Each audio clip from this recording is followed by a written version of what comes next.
big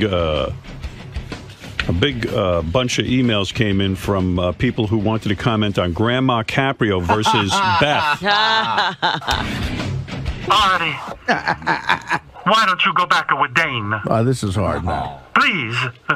Your Grandma Caprio, I came back from the dead to say to you to go back with your Dane. Oh, I forgot. Grandma Caprio loved Dana, right? He hasn't been dead yet. I love Dane. I stopped breathing. I saw the light, and then I came back because you're not with Dana. When I was dead, I saw Dana standing next to his Jesus. And Jesus said to me, go back and tell her the Artie to go back with the Dane. Uh-oh, here comes Beth. Beth. Howard, it's Beth. I'm knitting baby booties. What are you doing, Beth? I'm knitting baby booties. I could just see our blonde, curly-haired son. Beth, this is Dana. Beth, this is Dana. You're so lucky to be with Howard. You know why? Because at least Howard can commit. Artie can't even fucking handle a dog. Cocksucker. You're so fucking lucky to be with Howard. Howard's so handsome. Howard brings you a ring. Artie brings me the loose diamond. At least you don't have to... Artie brought me a piece of coal. I had to press it into a diamond. At least you don't have to pretend your dog is actually a child. Please make Grandma Caprio versus Beth a regular bit on the show. I was at work listening to the replay and had to try and keep quiet. My sides were shaking and tears were running down my face. Fantastic. Keep up the great work. So evidently the new feature, Grandma Caprio and Beth going at it. A duo. We have a new team. Comedy team. We should roast Grandma Caprio. Oh. You should do that. You should get up at the end of the butt. And he should be her at the end. I'm not looking for that kind of attention. I just love my Artie so much, and when you make fun of him, I don't like it. I just want him and the Dana back together. That's all. All right, Grandma Caprio. I didn't know I was a comedy gold. You are. Did you ever wait a think second. you'd be part of a team, Grandma? Wait, there is a phone call interrupting Grandma Caprio. Yes? Yes. Hi. I've got 6 hours to kill. Howard's playing chess. Who is that, Beth? Who cares about the Beth? I love a Dane. Dana was so good for Artie. If she'd only kill her that dog. So my Artie could visit her. Grandma Caprio, you should have killed the dog. I tried to kill the dog. That dog was big. Wait a second. Who is that? That Beth? Yes. It's 6 hours I have to kill so I can feed Bianca. That thing's getting fat. No offense, your last line, Grandma Caprio, much funnier than Beth. Yeah, no offense. Obviously Beth is the straight person in this. Obviously, Beth doesn't work much on the radio. I'm the Abbott to her Costello. Evidently. Artie's a wonderful boy. And then Dana, what a saint. She put up with everything. What happened? What happened? My Artie losing his mind. And now what is he doing, Grandma Caprio? Now he sits around and eats everything. We can't even keep the refrigerator stocked up with the food. He loves his food so much, and he hates Sal and Richard. Oh, he does. That's why he eats Sal and Richard. They drive him crazy with their negative comments about Artie's movie Beer League, which was a genius. That's nothing. Try dating one of the 10 most unsexiest people alive, according to AOL. You should keep your big fat mouth shut, Beth. You are living hell for the money. Dana love Artie. Is Beth lucky to be with Howard? Beth is a soul. Lucky to be. Howard is a saint. Howard is the most handsome man. I don't even believe. Even more handsome than my Artie. And that's saying a lot. Artie's features are perfect. Artie's perfect. He is the perfect Italian man. Just a second, I've got to go finish punching holes in Howard's rubbers. Honestly, between you and me, Artie and Howard are two fags. But somebody's got to be with him. Yes, Artie's grandfather was a saint. I'm planning for a wedding that's never going to fucking happen. Be quiet, Beth. I'm trying to talk about my Artie. I'm sorry. Nobody wants to hear about you and Howard. It's boring. But my Artie's so interesting. He does so many good things. He's the most important one on the show. But Grandma Caprio, do you realize Yes? that Artie's liver is going to explode? Yes, but he'd do it for the show. He does it for the Yes, he's so good with his drinking. Artie, please stop drinking. Artie's such a good boy. We always love him. He was the favorite of the family. Really? Oh, yes, he supports us all now, you know. Did you go to see Artie do his show? No, I just wait for him to bring the check. Oh. I love it when he works hard on the weekends. If you want any, Just like Grandpa Caprio worked very hard on the weekends, but this kid's a real earner. If you want any tips on how to kill time while you're waiting for a check, let me know. Beth, please. I'm trying to talk about Artie. I'm sorry. I love my Artie so What much. do you see in Artie's future?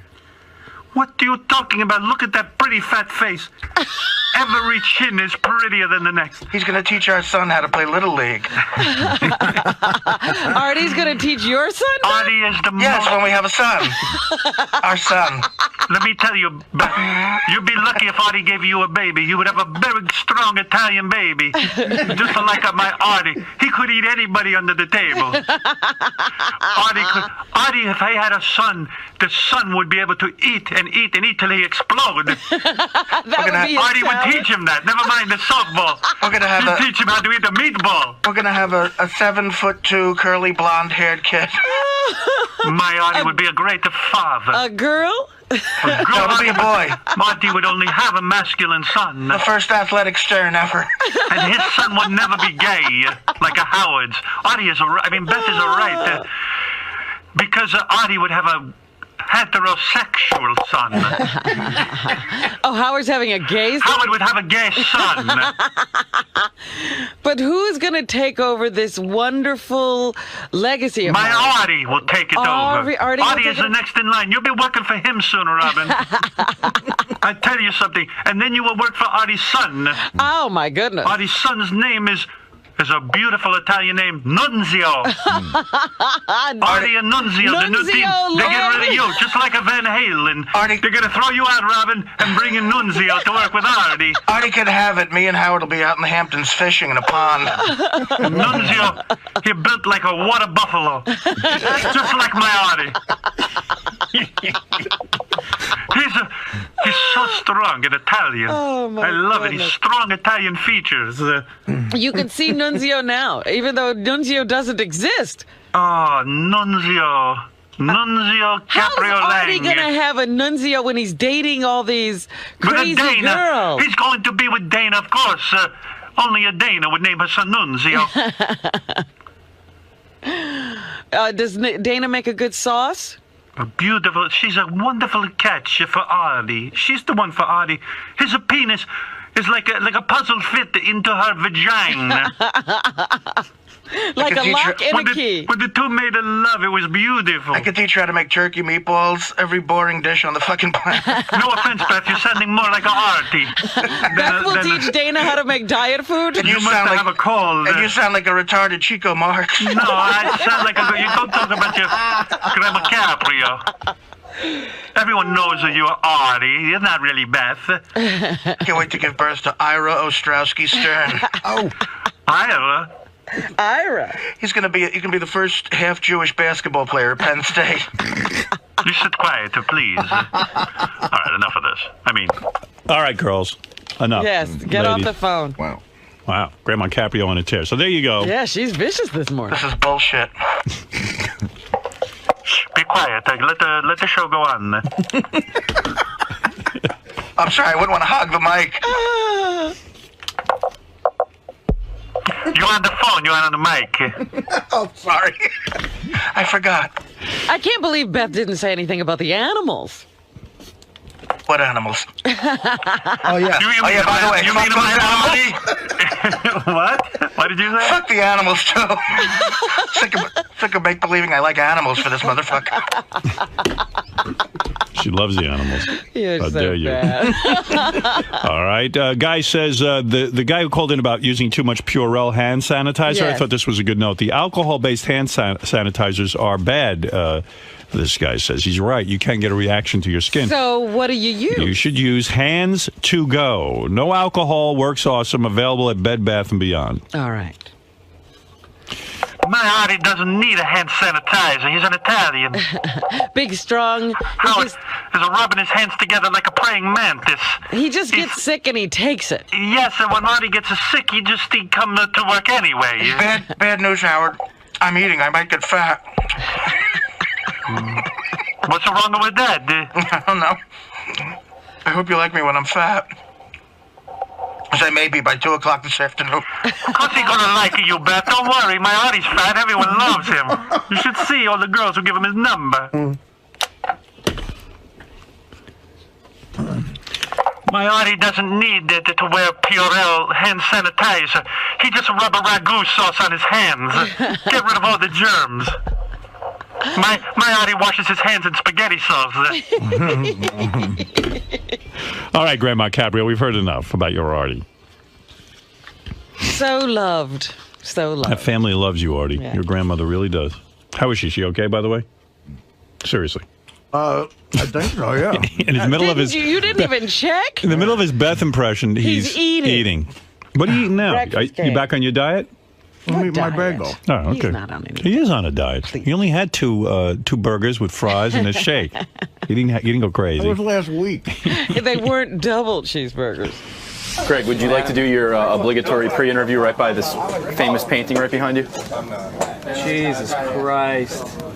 You know, if this was in a hotel room and it was late at night and I came in, I would probably knock a hole right there and fuck it. Does that not look like a vagina with a big shiny clit right there and a tattoo of a little beady thing? I mean, I would make love to this. Oh, look, you went with pinstripes and a turtleneck. Again. So you're here today to... Thankfully came out that way. That's what I just said, yeah. Here's the guy who needs Tampa. Do you know that I did the show once and I was complaining about my hair and somebody emailed me that this Beverly Hills plastic surgeon that they would give me free plugs as long as I talked about it on the show. And for about a week, I was like, I'm doing it. My wife's like, you're not getting fucking hair plugs. I'm like, why wouldn't I? It's free. And she's like, how is that free? You're going to talk about it. That defeats the whole purpose. And so I didn't do it, but I still got that. I got that number still, and I'm waiting. Should I do it? Why not? You love it. Why not? Yeah, love it, man. Go ahead, do it. It'll look great. I think it'll So look listen, good. I don't know where Lisa G is, but apparently she's very upset with me. So you're Greg Fitzsimmons. I'm Greg Fitzsimmons, and I'm here today. And I did I was here about 7 hours ago doing my 101 show on Monday at midnight. And I said some stuff about Lisa G, which I didn't think was offensive, about I'd like to hook her up with some men because the other night she was saying she wanted to date somebody. And I suggested that she go to the Friars Club. And I guess she thought that was offensive because maybe those guys are old. But I don't think I think she's very sexy, and I don't know what the issue is, but I guess I'm going to have to talk to her today. She wears thongs, too. Well, that's the thing. I mean, her body looks great. She's in awesome shape. And I don't know, I get a vibe from her. I definitely, when I'm near her, I feel like, wow, I feel something. Backpedaling going on. And no, this is what I said. I said that she turns me on. So you've made another enemy in addition to Ronnie. Ronnie's not an enemy. Ronnie's like, he's like, you know, when you see a good comedy team and one guy is funny and one's not? It's like that. You know, it works together somehow. You need the straight guy. The whole is greater than the sum of the parts. Yes. Let's get Greg Fitzsimmons in here, for God's sakes. The man's been waiting. Love this guy. Also want to remind people, we're getting entries for this Howard Stern Show Hottest Chick, Smallest Tits contest. I'd forgotten about that. I've been seeing pictures, boy. There's some really hot chicks with no breasts. And if you want to enter and win $5,000, hey now. Greg Fitzsimmons, everyone. Fresh from his radio show. Star of the new Greg Fitzsimmons show. Everyone loves Greg Fitzsimmons. Come on. Come on. Hey, you did a great job again. People like your show. I'm getting a lot of good email. There is not a more fun experience than, this, but that's a close second. It's in your blood. Your father was a big radio man. It's so funny because growing up, I got to lower my voice. Here's the one comment I hear on all these fucking... emails I get is like, dude, you sound like a chick. So what?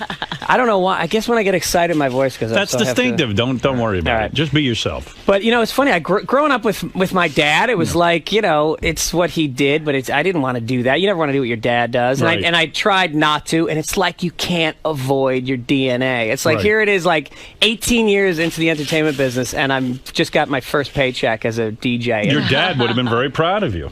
Well, I mean, look, it's like my guest was on Louis C.K. last night. He's like, "Wow, you seem like a real natural." And I was like, "It's what I grew up watching. I'd sit in the studio and watch my dad." Yep. There it is. It's in your blood.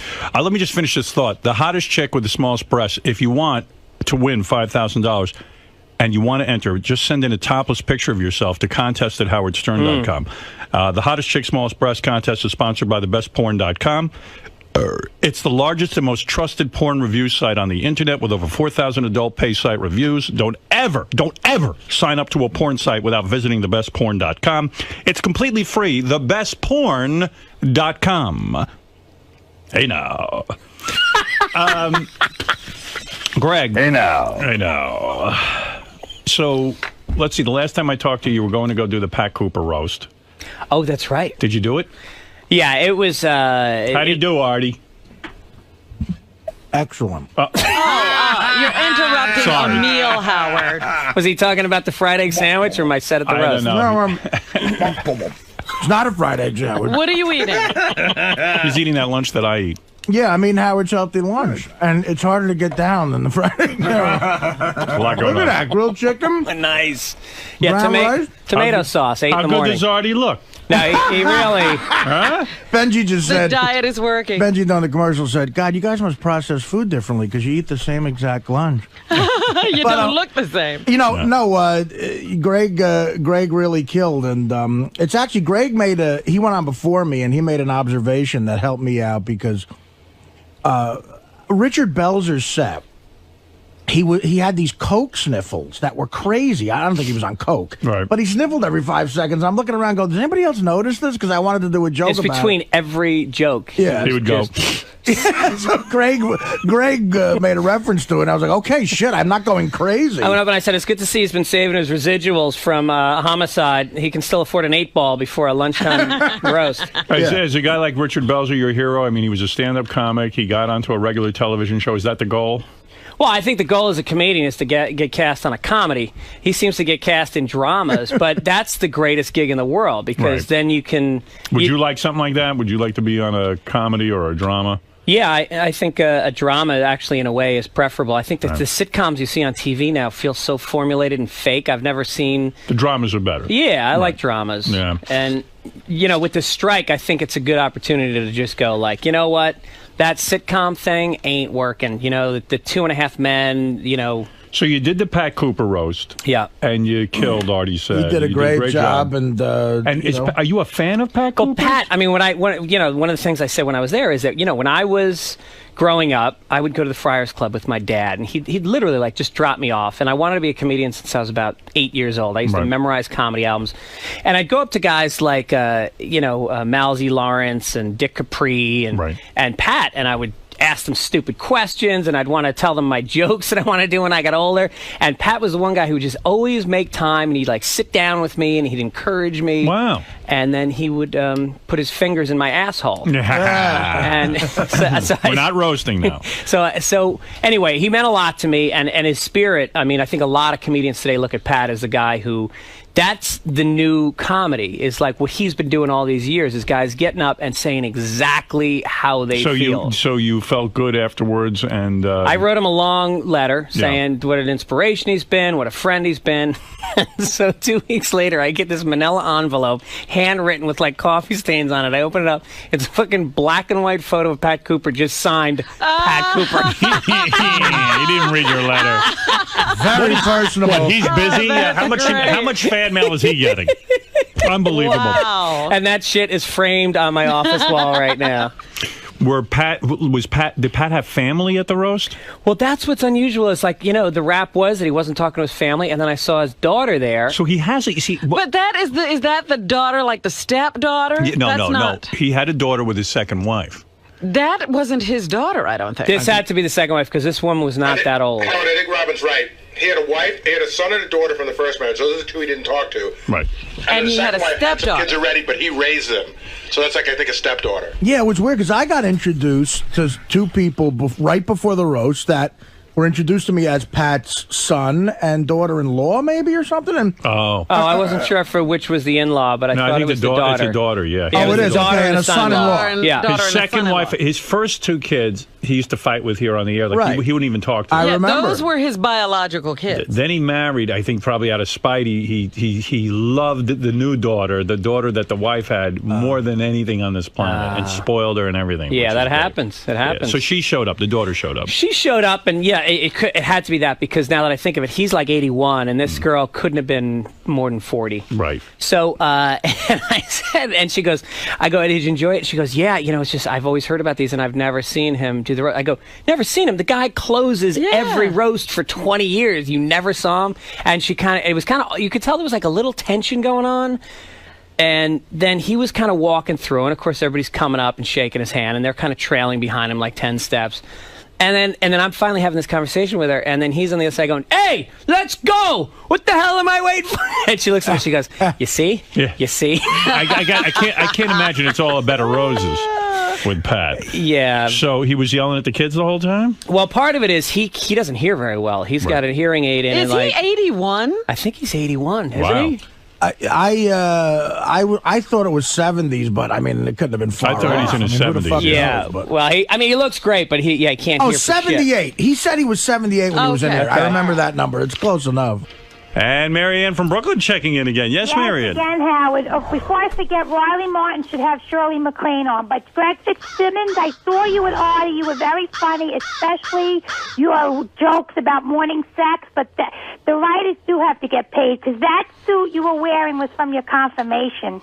Wow, that was a lot of thoughts in one sentence. Thank you, I have Marianne. to get it all out before. Well, it Howard sounds like you're funny, but your suits are not good. I got more emails about my fucking suit. God forbid I wear a suit at noticed- Carnegie Hall. But you, do you always perform in a suit? Yes. Oh, is that your thing? Not always, but I mean, especially Carnegie Hall. Right. You know, what am I going to do? Show up in work boots? Oh, sorry, Artie. That's actually what I did. That's the idea. Is the suit old? Is it from your confirmation? It's a brand new suit. It's a nice Looked suit. a little shiny. I don't know. All right, let's get over to... But I literally was wearing work boots.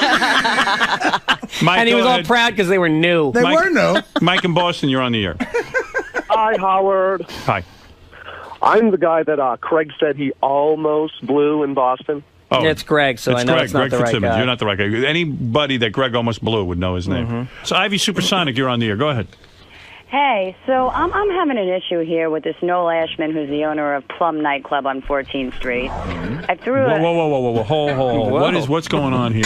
Ivy, Ivy, I love you, but I don't want to get into a situation. What is this, Gary? Ivy, you sound crazy. He's putting me in jail. I don't know what's going on with Ivy, Howard, but she has been emailing and calling everyone remotely associated with the show, and the emails have gotten just increasingly more difficult to understand.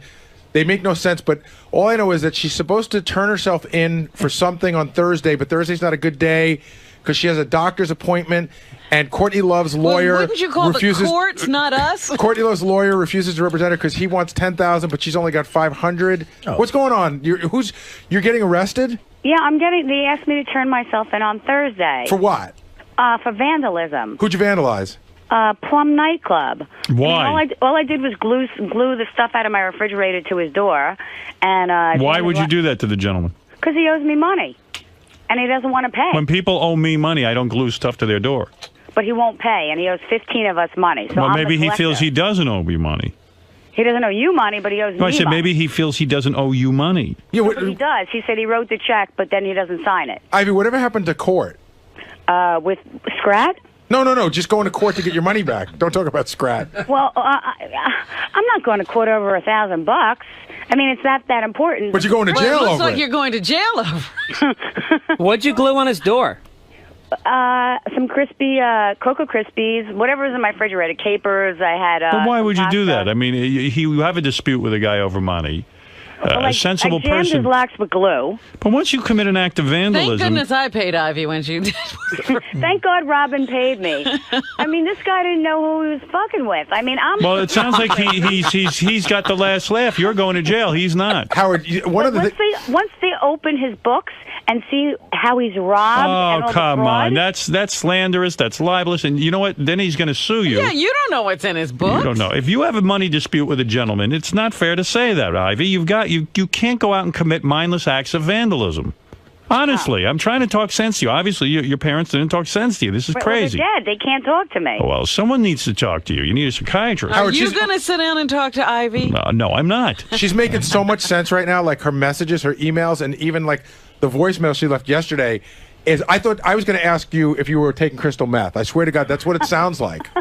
No, I'm not. I'm just angry. And when I get angry, I get crazy. And I'm never angry. I'm only angry when someone robs me and does things to hurt me. Howard, here's her email. I used 747 glue. I used shit out of my fridge. My capers wouldn't really stick, and the Parmesan cheese bow ties didn't really stick. Cocoa Crisp worked. I took photos and wrote, "Pay us," with 10 people's names. Hope bugs crawl up the door and get stuck. Yeah, but Ivy, that's not legal. It's not legal. You can't go to nothing's somebody's legal. door. This whole world is not legal. It's based on Ivy. the whole world. I mean, anybody who makes money in business, you know they're lying. That's not true. I make money in business. Robin makes money in business. Gary, I mean, we don't lie. Robin pays her bills. Robin paid me. She did the right thing. She paid me in advance. She wrote me a When's check. the last time you had a man go inside of you and calm you down? This weekend. Really?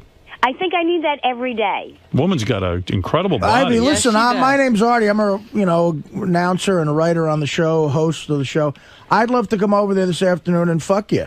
Well, can we go to your house? Mine is a mess. No, well, I'd rather come over there. Was it worth going to jail? You don't want her to know where you live. Yeah, you don't want pasta salad glued to your door later. Is it worth going to jail by gluing things to somebody's door? No, but can we raise some money for my bail lawyer? That's what she wanted. She wants to raise money for. Now we got a legal defense fund going. Yeah, we need. I have a voicemail. If someone's interested in helping me stay out of jail, my voicemail is 212-780-3329. Just leave me a message that you can help me pay the $10,000 for my lawyer and bail me out. Will you blow a guy to get some money? Whatever we got to do to stay out of jail. I don't want pencils up my twat. All right, Ivy, I like it. Here you go. I tell you what, you've just won $500 courtesy of the new movie, The Mist. We're kicking it off. The movie The Mist, based on the legendary tale by Stephen King, inside the mist hides an unknown terror no one can escape. The Mist opens in theaters everywhere Wednesday, November 21. So there's $500 for you, okay? How fast can I pick it up? It's going to be. It's going not that fast. Howard's going to go home and there's going to be a giant thank you glued to his door with Cocoa Crisp. No thank yous, please. Let me tell you, the rate you're going, I can mail it to you in jail. Ivy, listen, Chuck Zito said he'll visit me. He asked me if I like women. Well, you better like women. Chuck's right. Shit. All right, so... Ivy, do you have any capers left? Because if you do... what, you got a baked I potato? left them in front of his door. Artie, does it kill are we you meeting later at the hotel? Which hotel? Well, fine. I'll leave your number. Well, I got your number now with everyone else in America who has a satellite radio. Artie, you should really... I'm really good. She will really hook up with you. You should totally go. She's all got right. a hot Well, body. listen. She ain't bad, Ivy. Wait, I'm sorry. Who's Ivy? Ivy like Supersonic. She's like a designer. I don't know. She's like... Designs hats. Go to my website. You'll see my... But you'll have sex with people for money? No. But right now, to keep my ass out of jail, we'll do anything. It's not prostitution. She'll fuck Artie, and he's going to help her stay out of jail. See, Ivy, He's That's a just going to, give her a gift. Ivy, it takes 6 to 8 weeks to get your prize money. If you meet Artie at the hotel, he'll probably give you $1,000 if you Artie, get I'm bang worth him. more than $1,000. Come on. It'll take 6 to 8 seconds to get my orgasm. I'll make you come 20 times. Believe me. Oh, Christ. All right, Ivy. Thank you. Listen, yeah, we'll support you and check. Call me after the show and All tell right. me where we're meeting. Okay. Oh, my God. All right, thank All right, Ivy and Artie hooking up. Nice hookup. Oh, my goodness. Try and keep it quiet. What does You might end Grandma up... Caprio think I got a of that? feel I got a feeling her voicemail is going to be jammed. If she is not a Dana, I don't care. Artie, stay away from those girls. She looks you need a Dana. She looks a little like Dana. Actually, Dana's I take that so back. lovely Italian girl. Dana's much prettier. Dana's prettier and Italian. And my Artie loves Italian, strong women. But she says she's going to make Artie come 20 times. Well, fuck Dana then. Then he gotta go get the orgasm. sometimes you got to overlook things. Grandpa Caprio gave me 50 orgasms. He was a real Italian man. I love him. No, Dana is the best girl for Artie. Dana's record is only 17 orgasms. That I have. Never heard of Ivy a supersonic. That's not an Italian name. I don't think she makes sauce. I don't think she'd be a good mother. She should glue those Rice Krispies to her twat. Excuse my language, Artie. We're still thinking about your great-grandchildren. Hi, this is Beth. I can't wait to break Juanita Jordan's fucking record for a settlement. Shut up, Artie. Never make a fun of her. I mean, who is that, Beth? Beth is nothing compared to Dana. I'm going for $170 million. That's right. Beth is just after Howard's money. But Dana didn't want anything. All she wanted to do is have a dog. I told Artie, kill the fucking dog. Get her with Artie and Dana together. I'll take Dana's dog. I can't get enough of those things. If only Artie would marry Dana. Then we'd have a great time at the table at the meatballs. And Dana makes a beautiful sauce. Turkey meatballs. Mrs. Lang, have you refitted your wedding gown for Dana yet? I'm a Caprio. I'm not from the Langs. That side of the family I don't say. She's mad. Don't insult her. She gets mad that it's not Italian. Artie should have been named Artie Caprio. Right. Exactly. Honestly, the Langs, not so much. You understand? Yeah, now I get it. She really believes that. Believe me. Somebody made a mistake. Yeah. Artie is a perfect, except for his father's genetics. And the Caprio, the mother's side, is always strong. He looks like us, you know. Actually, he looks like his father, but what can you do? I'll tell you this, Artie's not 25% Indian from my side of the family. He's a Cherokee. Full Italian over He's there. a full Italian on my side, a Sicilian. He loves meatballs. He loves everything. Gravy, pizza, McDonald's. Everything my Artie eats. He never had problems eating. And he loves a Dana. And he knows he loves a Dana. Artie, tell everyone you love a Dana. Let's get on with the marriage. Sorry, my period's late. Oh. Who's that? Beth? Beth, shut up. Let Artie talk. I think it's twins. Beth, let Artie talk. Do you love a Dana or not? Huh? Come on, Chico Marx is talking to you. Artie's asleep. Grandma Chico Marx is talking to you. What's the matter with you? Grandma Marx. I like your Harpo better. So, Gary, Ivy's still holding on to the fact that she's not on some sort of drug. Are you buying it? I don't know. I'm looking at. I just got an email from her. No way can we get the check overnighted. I got cops calling for me to postpone for me to show up on Monday. Now I know who my family and friends are. You guys are the only ones that will give me any money. My family won't call me back to help.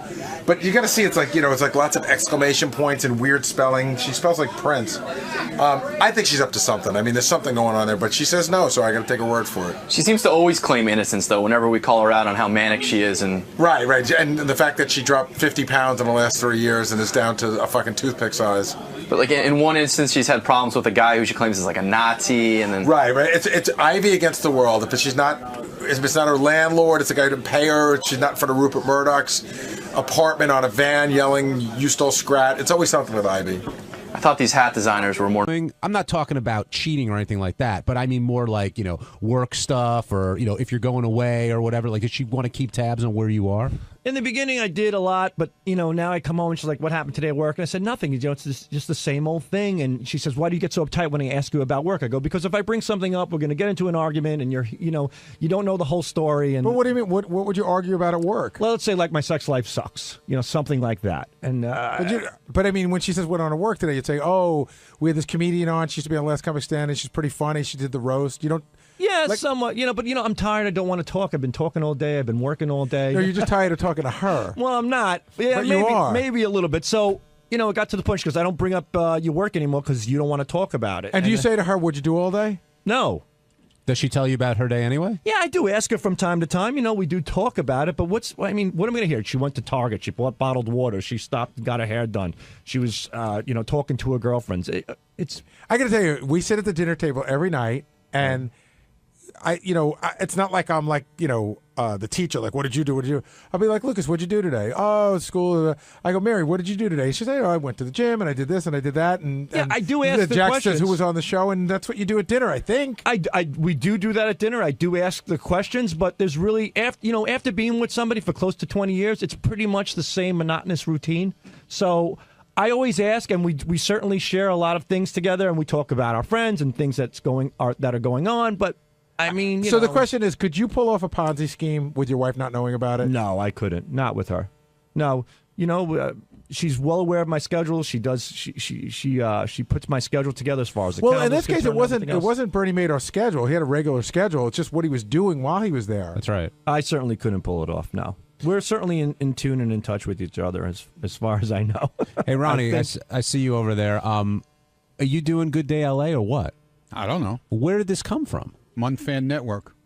What do you mean? A guy tweeted that, hey, Ronnie should do this Good guy Day runs LA? a thing called Munfan Network, all promotion about Ronnie Mund. What does that mean, though? It's like a website?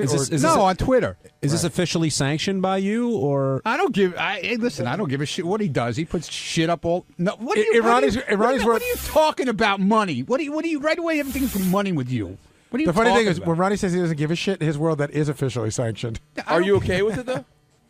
It's so stupid. No, Stuff. cool. Some of the stuff Do he you puts up follow it? though. Well, it's on my page, so I see it. Well, what are some of the other things you some think of you the should do? Like here's some of the, like I could get on there right now probably because I'm sure he heard that he was mentioned on the show. There'll be like 10 in a row of what? Hey, Leonardo DiCaprio, put Ronnie Mund in your next movie. Hey, Donald Trump, make Ronnie Mund the judge at the Miss America pageant. All right, so he's spreading the word. Hey, NASCAR, you make Ronnie a grand marshal at your next race. Shit like that. So he said, hey, Jillian, put Ronnie on. Right. So, in other words, you're not booked at all. Pretty much booked. No. Oh, okay. I'm not booked. But you are booked to walk the red carpet. Oh, that's got nothing to do with him. And what is that? You're walking the red carpet for Fox, you said? Yeah, for UFC, the launch of UFC on Fox, November 12th. And they're flying you first class? Yeah. Very nice. Yeah, it's cool. Is it because you have another thing coming up? Yeah, or I have something going on with them, and the guy who's putting the UFC thing together is also the guy who's part of putting that my thing. thing. This is cool. Like, this is like a soft launch of Ronnie. Yeah. Like, Ronnie's coming here, but not promoting anything, but just people get to know Ronnie for when he's got his big gig. Need to be seen on the red carpet. So what's your plan? As far as what? You're just going to stroll down? You got to have a game plan going in. What kind of game plan? I just walk and do the usual me. Gary, you're a red carpet veteran. What advice can you give Ronnie? Give me some advice. Usually when you're on the red carpet, usually they're asking about the show, so just be ready for questions. I always try to figure out how I'm going to handle anything I don't want to talk about. I'll tell him to fuck like off. when Howard's contract was up, and I went to the McCartney I was thing. going to say, your plan for the red carpet is to tell him to fuck off? Well, if I don't like what they're asking me, no, I won't say it. No, I'm only kidding. Well, that's got to be exciting getting flown out to L.A., walking the red carpet. Yeah, it's exciting. I'm all hyped up about it. Are you bringing your girlfriend? No, she can't go. She's got to work. Don't you think? I can't see Jillian not having him. I know there are two other people and others in the decision-making process. Oh, then he put up one also that I should be on Jimmy Kimmel. Hey Jimmy, he's coming out to L.A. You should put him on the show. Jimmy could probably work you into a bit, but I don't think he could book you as a guest. Yeah. I think that, believe it or not, Good Day L.A., they have like authors and actors on, and I know Jillian could do 8 minutes with Ronnie in her sleep, but I don't know if she could talk the rest of the people, the producers, into putting you on. Right. Yeah. Hey. You got any other plans while you're out there? I'm going to see some friends. Because mostly I got just one thing going on and then the UFC thing. So I'm getting out there on Thursday, so I'll have some free time and see some friends out there. Well, good luck with that. Yeah, thanks. Hey, it's Gary Dell'Abate. On Tuesday's wrap-up show, we talked to Benji because Benji brought in his new friend, his girl that he's in love with, that wanted to perform. So we talked about how wacky Benji was acting. He couldn't eat breakfast. He hung around all day doing her sound check. Then we all tried to give advice, and JD even stepped in to give advice on how not to be a friend to a girl. Here's what happened. We've got plenty to talk about. Elisa Jordana, we got to finally meet after a lot of hype from Benji, and there's very strong reaction. Some people feel that she's using him. Some people feel that Benji knows this and doesn't care, and everyone thinks he's holding out the banger, except Benji, who says that that's not necessarily the case. But, Gary, it's pretty obvious that is the case, don't you think? He's just smitten. I mean, he doesn't see it, and we've all been in that position. But he's like, no. Even if she never sleeps with me, this is somebody I could be around with the rest of my life. But I think we all sort of know in a year she'll be gone. She'll be with the chick he went to the Christmas party, wherever she ended up. Who is the greatest person ever and really a sweet girl, and we're gonna be friends forever. But will they remain friends? And I asked that because Marianne, who's been calling in all the time lately, his friend Marianne, they're still friends, and Benji's kind of went through this period with her. I like that Marianne calls in, by the way, because we get nothing out of Benji. So she tells us what's going on, and I love when book her in the cat suit. Yeah, well, not only that was funny too, but even like saying how Benji used to always talk to her, Benji wanted to have sex with her, which of course we know because we're men. Now, and Will, maybe you should come down to talk about this, or Jason. How crazed was Benji leading up to this oh my God. appearance? Oh, here's a good one. Doug comes to me, Doug Goodstein from TV, and he says, we order Benji's breakfast every morning. He's never missed breakfast ever. He didn't come in until after she was done to get his breakfast because he was too nervous to eat. Ugh. I know Will said that he had sent some notes about her, which makes sense doing the research, but he was sending out yesterday. He sent out a whole bunch of links to her songs and videos. Got that. Then he was hanging around here doing her sound check. Then he was walking her around the station. Went on Jenny Hutt's show to promote that she was going to be on this show, which, again, I said, I don't know whether Jenny Hutt has, 5 listeners or 5 million. It doesn't matter. He got to throw her in front of a microphone, and that looks really important. Is the payoff going to be there, though, for him? He got her. He did all that. He got her on Howard's show. She got to play a couple of songs. The interview went well. Will he close? The thing is, I've been down this road a couple of times, and I'd say, mostly it doesn't work. But every once in a while, you get somebody on an off night, they're vulnerable and maybe had a little bit to drink, and they get to the sort of like, you're a good guy. Maybe you're saying a fuck of convenience. Well, they give it a try because they really do like you as a person, and then it's just ugly for everybody. It's just they realize they don't like you. Now they fucked you. How do they get out of your life? It's uncomfortable for all involved. Now, Will Murray, I saw you trying to research this guest yesterday, and Benji wouldn't leave your side, it seemed, like all afternoon. I know. Typical Benji. Typical Benji is the one time you actually want to talk to him, he's not here, right? Oh, I know. We're waiting for him. Yeah, he's just, he was a pain in the ass with the notes. He had to constantly look over my shoulder and make sure everything was explained the way he wanted it. He was very worried about how she'd be perceived on the show and actually how he would be perceived on the show. What do you mean by how he would be perceived? Well, the whole ambient story that she told a little bit today, he didn't want that to seem like he was some kind of like date raper. Yeah, which I think he is a little bit. So she was going out on the dates, and he was just tagging along, right? With the and Ambien then feeding her drugs before the date as well. And by the way, Robin brought this up. She said that was like what Nixon used to do. When Nixon met his wife, who wasn't his wife, he met her in college, and he was madly in love with her the way Benji is. And so he used to chauffeur her on her dates, like drive her to her dates, and just figured he'd hang around. Again, this is the whole Al Roker thing. But to me, the vision of Benji 3 tables away on her date is super creepy. Yeah, the whole thing was bizarre. Passing out, by the way. And her too. Yeah, because she'd been drugged. Again, I think we kind of flew past that. I know she's an adult and Benji didn't force anything on her, but the fact that he was recommending she take drugs either before her date or before her appearance on the show is so creepy. And who had the Ambien? Was it just lying around? Like, I don't know. To me, that was a fascinating part of the story. But clearly, they're both crazy, and that's why you can make fun of Benji all you want. But a girl that would let Benji sit 3 tables away while she's on a date is equally as crazy as Benji is for doing it. So I don't know what is going on over there. So you don't think she's just a happy, fun-loving spirit, and they connected, and they're Skyping, and there was nothing fun-loving that came off. I mean, she was great. Though I'm not putting her down. She was good on the show, and she was a performer. But no, she didn't come off like a happy, fun-loving person to me at all. Yeah, she doesn't seem like a traveling party. Yeah. She seemed kind of like a downer, to be honest. And and I wouldn't exactly describe her as asexual either. No. She's very some sexual. Of those stories. No, she's very. I mean, another one of her great lines today was when I told the story about how she went to Rick's, and Ronnie said that she'd been at Rick's a bunch of times, and she goes, "Oh yeah, they have great lobster. Like you can't get lobster anywhere else in New York City but Rick's." Hi, Benj. By the way, have you ever had bad lobster? Exactly. It's lobster. By the way, for everyone, we are fully in the vortex. But I think it we makes started sense without you to go That's there. okay. I don't mind. How did you feel That's after? what he wants. So she finally came in. We all got to meet her. She got to perform. But I thought I heard you say you felt a little sad after this was all over today. Yeah, I go back and forth on it. You know, on because like I said on the show, sometimes it's just so much fun to be around her, and sometimes it does get a little sad. So there was a lot going on. Plus, I was really tired. Like we didn't get a lot. But of sleep also, last night. I mean, to be a little mean, like lot of you might have talking. felt sad because you've now gone to the pinnacle of where she can use you. Meaning you. I mean, where do you go from here? No, I listen. It's been the same way for weeks, and No, but this was sort of a build-up. I understand where Jason's coming. Like, this was a big thing. Like, this was the kind of thing where you'd hope after you get on, maybe even not today, maybe tonight. Yeah. She goes, "Wow, I don't have this doesn't get you laid." I don't have any fantasy of that happening now. I listen. I'm fat now. If I met a girl as heavy as me, but had as good-looking face as me, I would say, look, you got to lose weight. Do you think if you lost that weight, like you're saying, and you're in your ideal shape, do you think that would make a difference? Because it sounded to me like today, it's not going to happen with her. All right. Well, I actually tweeted this recently. The great thing about being fat is you always have hope.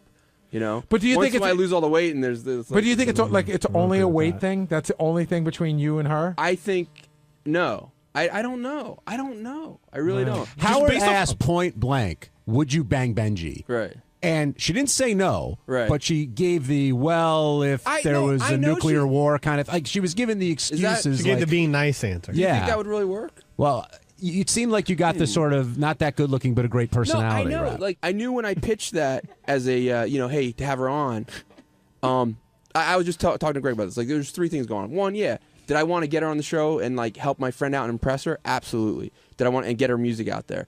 But I thought the premise of is she saying she's asexual? I knew she might have been just being nice to me, or I thought it was interesting either way. No. If she's really asexual, that's interesting. No, what you really wanted to do was smoke out the truth.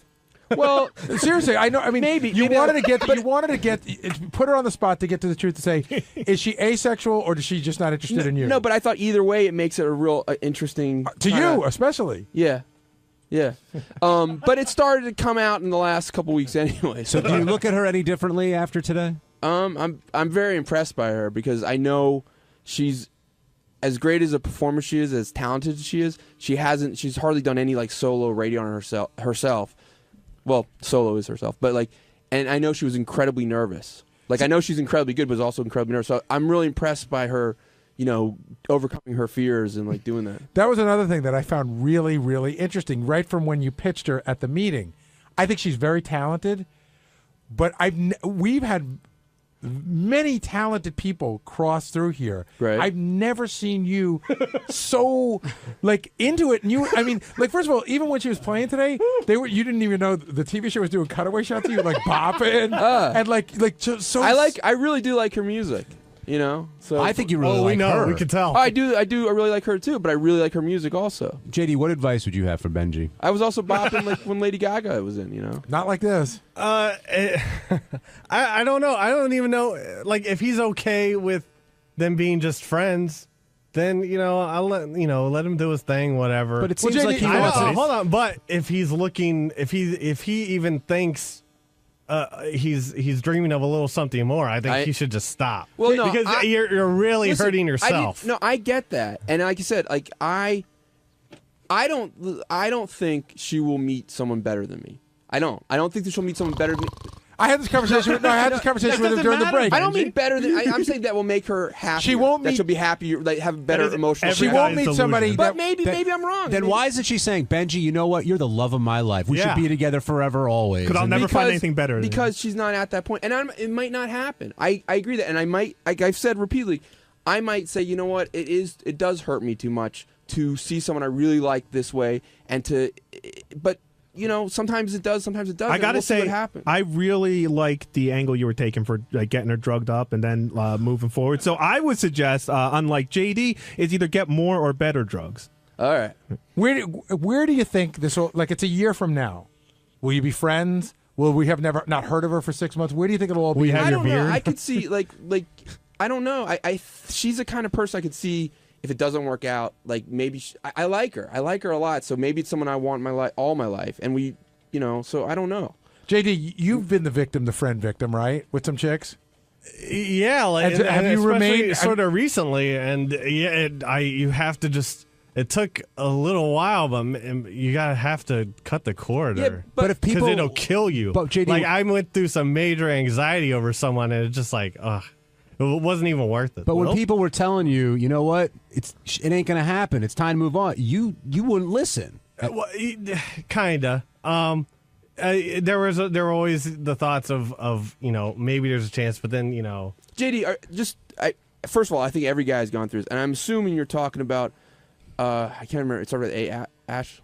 No. It was somebody you else? don't even know. Okay, Ashley all right, cool. Madison. You know her? Yeah. Anyway, go ahead. I'm sorry. No, you were about to say something. But have you ever had this with somebody and remained friends with them?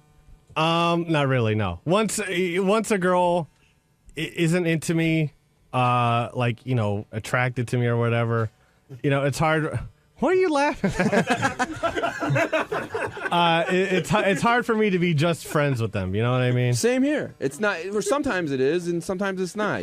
Aren't you worried about if something does happen romantically, it's going to destroy everything you've built? In terms What do you mean? Of because you could be if we get together romantically. It's like a bad John Hughes movie, but you could be friends with them for a very long time. Then that moment happens. Then all of a sudden, it just didn't live up to expectations. That's possible. I mean, but I'm not looking for a guarantee.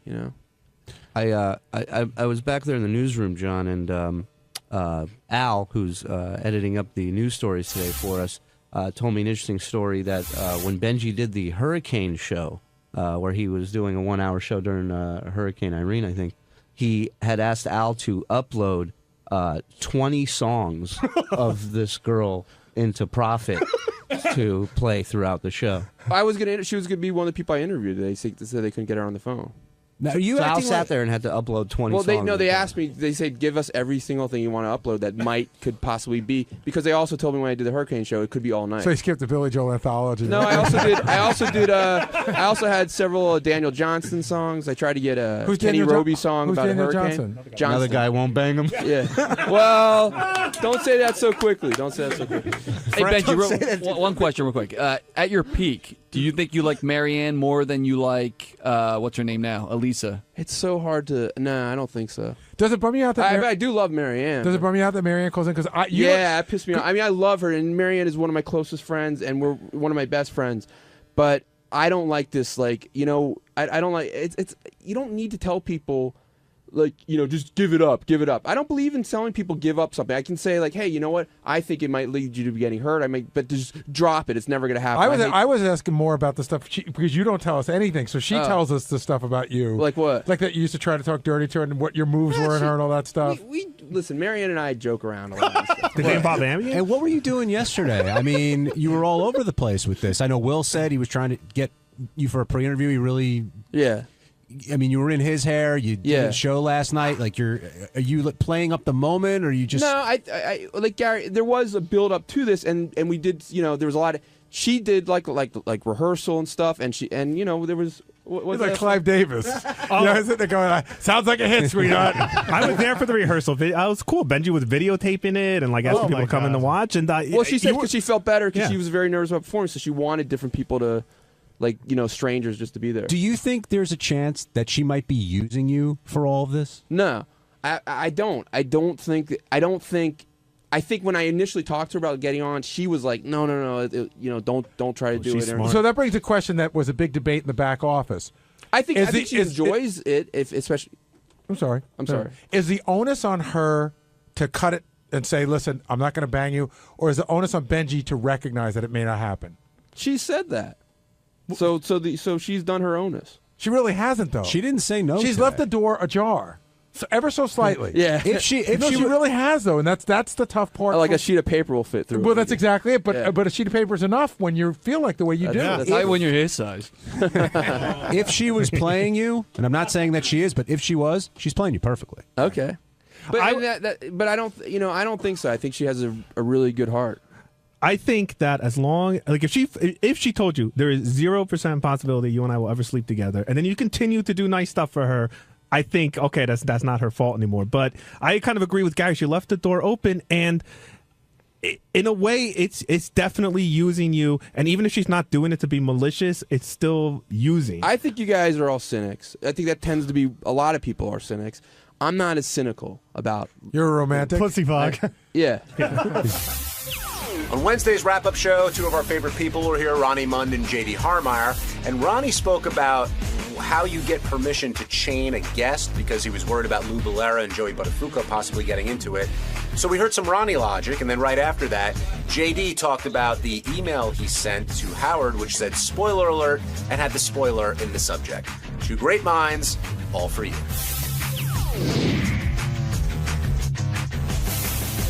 Ronnie, with Lou and Joey coming in, a lot of the they got along very well, but Gary, you should describe the setup because there was a whole, reconfiguration of the studio, and one was isolated, and a lot went into it. I'll talk about that, and then I'll talk about the conversation that Ronnie and I had yesterday, how it all led to this. But basically what went on was Howard was very fearful that there was going to be an altercation. And Ronnie and I had spoken yesterday morning. I went to Ronnie. I said, you got extra guys tomorrow, right? He goes, yeah, absolutely, because we knew something could happen. So I get a phone call from Ronnie at like 1. I guess Howard called me when I was down with Tim, and I tried to call Howard back. I couldn't get him. Ronnie called me. Howard's very nervous about what's going to go on. And then Ronnie said something about a ball and a chain, which I didn't understand, which in all fairness, Howard must have said to him. And in my mind, I'm thinking like, handcuffs and balls and chain. Like, we can't do that. Does Ronnie have a security or police type of voice or manner when he's talking, like when he's setting up these plans? We were just talking. Ronnie and I talk about this, like how you going to handle this, how you going to handle that. So Ronnie had informed me, because Howard had gone to the gym, and Ronnie said he called me. He's worried about tomorrow. He talked about maybe handcuffing them or putting them in a ball and chain. But I called the people that work here, and it can't happen, et cetera, et cetera. So I just sort of let it go by because I knew it was an idea that came and went. Right. And then I said to Ronnie, we've done this twice before.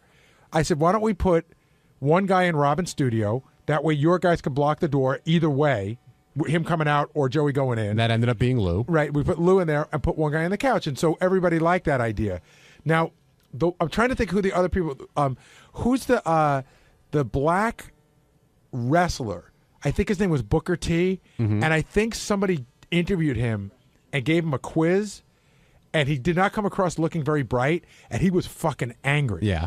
And so we put him in the booth. That's one I remember, and I think we did it one other time. Oh, the KKK guy. Which guy? Yeah, Daniel Carver for the Carver roast. That was the To roast. protect him, though. That was the roast. Right, he was in there. But Ronnie, what was your plan, and did you leave a message like that for Howard? No. So what did you tell him? No. We talked in the car, and he said that he was nervous about, he didn't want any problems. So I said, well, we're bringing extra guys in. And he goes, well, maybe we should chain them to the couch and one to the chair, or handcuff one or whatever. I said, I don't think that'll work, but I'll check into it.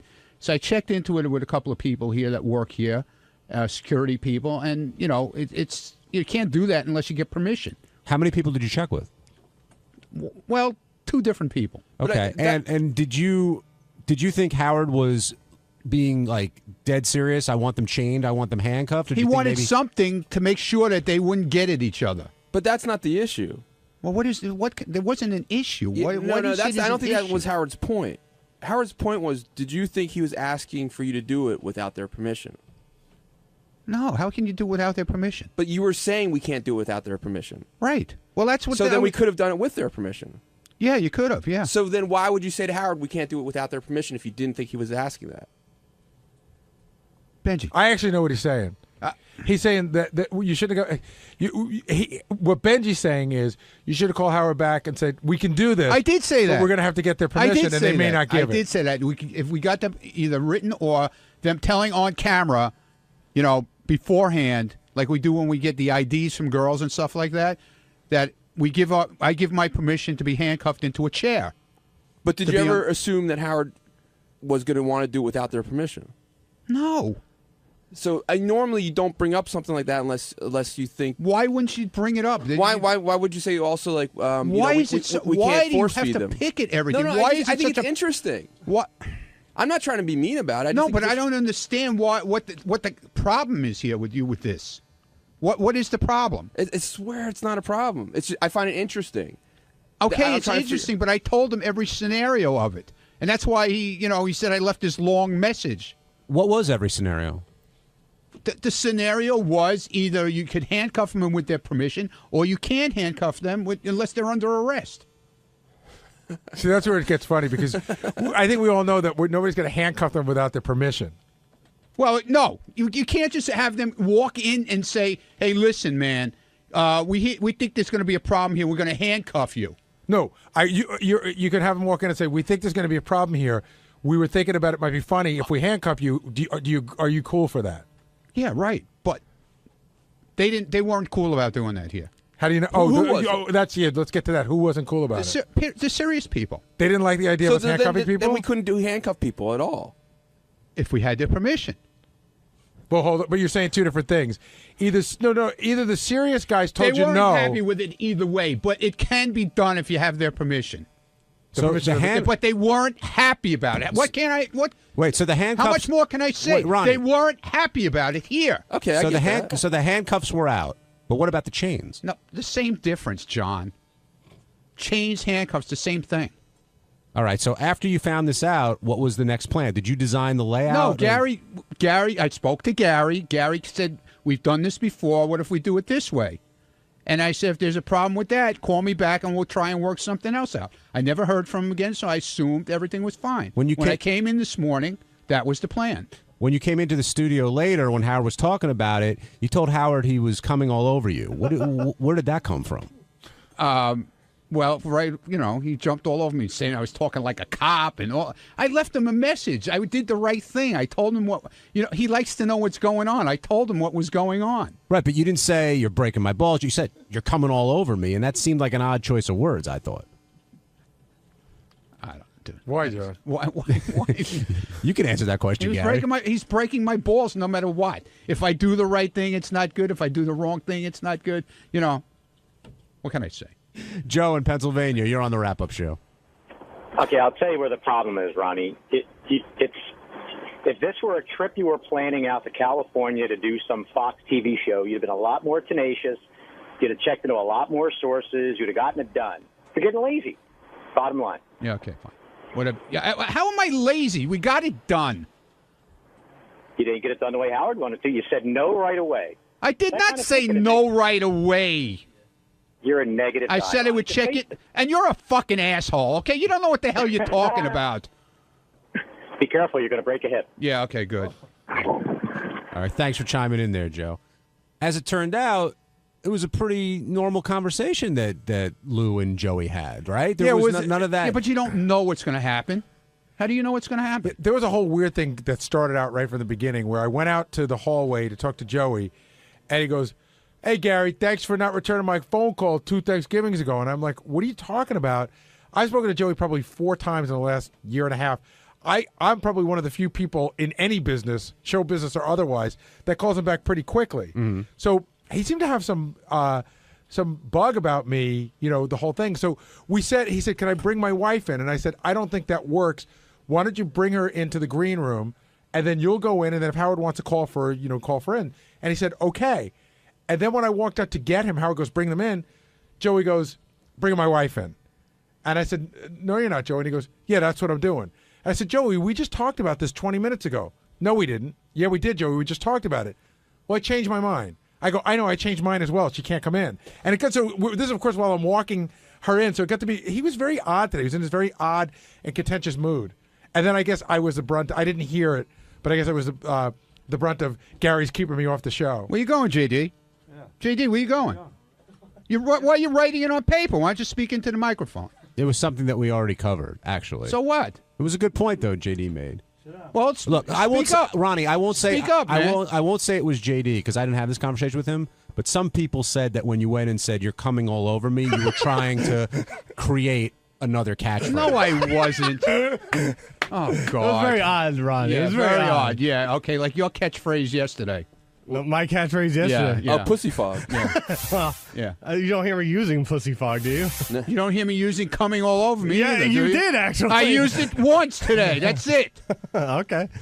That's right. That's all we need is one. All right. Don't come in and write it on paper. Speak into the microphone. I didn't want to bring something. That's why up. they call it the rapper show. You talk here. Hold on. I know you can't talk good. I hadn't been listening, and I didn't want to bring something up that had already been discussed already. I was having respect for the show. Unlike you, Why? who just wants to Since when do you have respect for the show? I have respect for everything I'm involved in. Good. Why did you email a spoiler alert to Howard that had the spoiler in the title? That is amusing.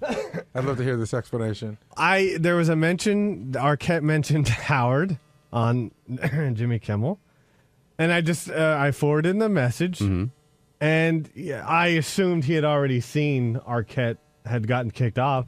So I just put spoiler alert: Arquette was kicked off last night. But why would you assume it? Because you don't know that Arquette's kicked off till like 9:58, right? Yeah, well, I assumed he woke up early enough or tried to find out or something. Because most people would have been spoiler alert. Don't read this if you don't want to know who got kicked off Dancing with the Stars last night. He's going to see either way. He's going to see who mentioned him on Kimmel. No, but if you said what I just said, then he wouldn't do that. No, but Gary's saying like you would just say spoiler alert. The results of Dancing with the Stars vote. Either way, if I put spoiler alert or not, it would have been spoiled because he would have seen that Arquette had mentioned him. No, he wouldn't have. Oh, if you said spoiler alert, don't open if you don't want to know who got kicked off Dancing with the Stars. Then he wouldn't have opened it. He would have to know either way. So you were being sarcastic writing spoiler alert. A little bit, yes. But sometimes sarcasm gets lost in an email. Well, sorry. Did Howard open his email and then did it spoil it for him, or did he already know? I think he already knew. Yeah. So there you go. You came all over him, man.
Hi, I'm Amy Schumer. I'm a comedian, and I'm here at Sirius to be on Howard Stern's radio show. And it seems like people really like it. Now, yeah, it's mildly popular. Yeah, he has some listeners, right? He's growing. He's a work in progress. Right. Yeah. But we have a lot of faith. Yeah, in I think Jesus. It's gonna be all right. Oh, of course. The Lord will guide more listeners toward him. As long as you give your soul to the Lord. Oh, it's been given. Okay. My soul's been with the Lord for a while. I figured you had that look to you. Yeah, like I've been saved. Amy, this is a big deal for you as a comedian. This is it. This is the biggest deal there is for a comic. Well, have fun today. Any advice? And just Godspeed, and may the Lord bless you and keep you. He's always with us. And also with you. I should probably play Amy Schumer's appearance on the Charlie Sheen roast to get everyone all excited about her, right? Yeah. Because she's out in the green room, and I got a lot to get to today. I got to still play Richard and Sal's new phony phone call that involves Ronnie. Oh, that was an old one you just played. That was just old, yeah. Amy Schumer is a young comedian. I think when Whitney Cummings went off to do her TV show, they had to get somebody new on Comedy Central who can be hot and be funny. So here is a. Hold on, Gary. Slow down. I'm going to play Amy. I'm going to play Amy on. Do you listen to the show out there? You always see the poor guest getting heave-hoed right out of here. I was listening. All right. I just thought it would be weird to play her appearance while she was sitting here. Okay. Okay? That's how I generally work into these things. Okay. How many years I've been with Because we go over all this before we get in. Well, all you got to do is listen to the radio. That's why I put a speaker in your room. Hi. Hey, Amy. Nice to see you. Thanks for having me. I'm happy to have you. Look at this. Look at your headphones. Hi. Look at you. How are you? Good to meet you. Good to meet you. Hi. Thank you so much. Oh, we're glad to have you here. What is this? That's this a wire. hurts. What hurts? What's this thing? Let me see. I don't know. It's a clip of It's some like sort. a netting. It's like stabbing me. This is Is it? this is karma. Is it hurting you? I could have it fixed. No, I'll just like I'll awkwardly sit like this. I'll hold it out like this. Hey, Gary, the headphone wire is frayed and it's sticking into Amy's neck. My precious angelic Neck. You come out of here all marked and scarred. Be like, what happened? I'm like, oh, What it's is on that? Howard. I don't know. What happened? I don't know. Looks like someone had beaver teeth and gnawed through it. A Jackass fan came in here. Yeah, right. This is their attempt. Switch to number 2? Okay, whatever you want to do. Ooh, thank you. Look at this. All right, here, I'll switch your microphones. I mean, headphones and microphones. It's both. Watch Gary at work. Oh Look how my good. God, look at this. Thank That's you. better. Okay. How you Miracle feel now? worker. Feel I good? feel wonderful. Yeah, I feel good. Amy, so whenever I have a comedian in here and they do one of those roasts, I love to ask them about how awkward it is because when you sit there, It's dangerous. You got Mike Tyson you're goofing on. Yeah, and he was like so gentle, but you do have the feeling like, oh, you could murder me right now. I watched that roast and I thought, I don't think Mike Tyson understands. Like he should just quiet down. Like he was actually arguing with you. He's Like, like, are we going to take this? Like he's Right. like starting a riot. I think some people don't ever watch a roast before Right. they do it, and so he thought it was like an urban like comedy situation where it was like good to participate, but it was like no, it was. He kept talking to me. That's why I had to. did anyone calm him down during the commercials and explain, Mike, this is something where you just kind of Yeah, take Don it? King was there. Yeah. No, nobody. He was. No, Don everyone King's was there to so- explain it to him. Yeah, everyone was so worried. I think he was like the wild card that they were Right. like he could really blow it, but he did a great job. He did I think even better than it seemed like he did. You got criticized at the roast because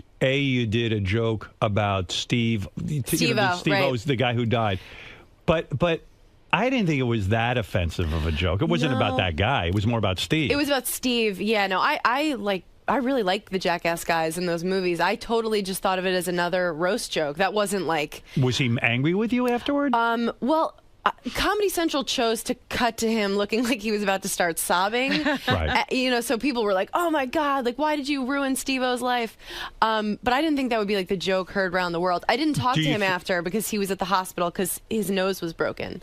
Because of this thing he did on the roast? Because Tyson, yeah, he kept running into Tyson's fist. And he broke his nose. Yeah, that was the goal. That is insane. Yeah, it wasn't fun to watch. I left the stage. I was like, that's not. And you I know don't what? Need that. They barely spent any time on it. Was like all for nothing because Yeah. Steve just ran into Mike Tyson's fist and Yeah. he broke his own nose. Yeah, if you watched at the very end, William Shatner's watching and he goes, he says something like, Steve, oh my God. Like it was just, it was not a fun display. I didn't like I feel seeing bad that for live. Steve-O because he's not, I know he wants to be a comedian and Yeah, stuff. he's doing stand up. But he always then relies on the stunt that's going to eventually get him killed. There is a sadness to that, but Yeah. people love him. Like Yes. he has I found out the hard way. They have majorly hardcore fans. I love Steve. I've had him on the show many times, great. but I He's always great. think he's going to kill himself. Like he'll all of a sudden light himself on fire, and I Yeah. go, one time this is going to go horribly wrong. He's a liability. That's the fear because For sure. he feels he has to deliver that. I know, and it was like he so is going in the stand-up direction, but anything like that, there's a sadness to it. Now, I don't know. and now, I hadn't heard your roast in a while, and then I realized you were making some funny jokes about Patrice O'Neal's diabetes. Yeah. He's a comedian. I've had him on the show. Yeah, I love him. But he had like a stroke over the He weekend. did. He had a stroke. did he? Yeah, I saw didn't that. even hear that. I saw that on Twitter that he had. Is it a severe thing where I he? think so. Oh. Like I there's only been I work at the Comedy Cellar a lot, Right. and there's only been some sprinklings of what happened, but yeah, it's What's really the sprinkle? I mean, what do you hear? he's not seeing anyone. Like nobody's allowed to go see him, but he, God, I don't know. I'm gonna start crying. He was like passed out. Like I think maybe he can blink but he can't move. He can't talk. But this is like third hand information. Yeah. So yeah. But if anybody wants to email love for Patrice Very at Gmail, funny guy. set up. Incredibly funny, yeah. Oh, he's one of the best comedians working. I think people who don't know much about the roast think that there's any sort of venom there, but it's like, it's more, you get to go after the comedians the hardest. Right. It's called yeah. Love for Patrice At Gmail. at Gmail, At and you can gmail.com. write him. Just write, yeah, you can just. Is he you can going? send in. Is he going to live? You don't I don't know. I just thought all comedians know the health of every other comedian. No, Well, I mean, usually he's a it friend. seems Like they're a small Right. community. Well, yeah, that especially the New York comics, it is kind of a tight knit thing. Yeah. But it's that there aren't really answers yet. It's not that I haven't gotten word. There's no real answers yet. So did it ruin the foot joke? I mean, the fact that Patrice is No, I now- still think that's like a sweet joke. That Right. joke was gold. Yeah. But no, he loved it. He was, and he's been in here. He's the most vicious. He can just slaughter you. Oh my God! Funny story. I thought he was terrific. I Yeah. heard some comedy tape of him. Amazing. So I invited him on the show. He came on a couple of times. I think. I think I have this right. I'm not sure I even remember. So at one point I said to Gary, "Gee, we haven't seen Patrice O'Neill in a while."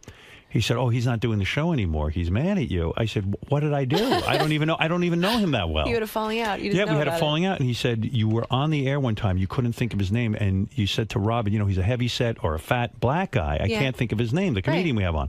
So Robin said, "Oh, Patrice O'Neill," and he got angry with me that I didn't remember his name. Oh, because he still talks to me. I saw him outside. Did you? Not too long ago, and I said, "Hey, Patrice," and he was like, "Hey, Robin, how you doing?" Really? Oh, well. But yeah. I hadn't seen him in here, and I did wonder why we hadn't had him in. He's sensitive. He's a sensitive man. He holds a grudge. I said to Gary, I said, "Oh, that's such a shame." I said, "I he don't was know always him." funny. Yeah, he's great. His name was not on the tip of my tongue that day, but I was trying to describe to Robin who I was talking about. Yeah. But anyway, He should understand that sometimes I have to remind Howard of my name. Yeah. Well, yeah, right. Yeah, who are you? You were great on the roast, Robin. Oh, thank you. Did you have fun doing that? It was a lot of fun. Yeah, right? A lot of fun. But it's tough. It's like all your worst nightmares as a child in school coming true.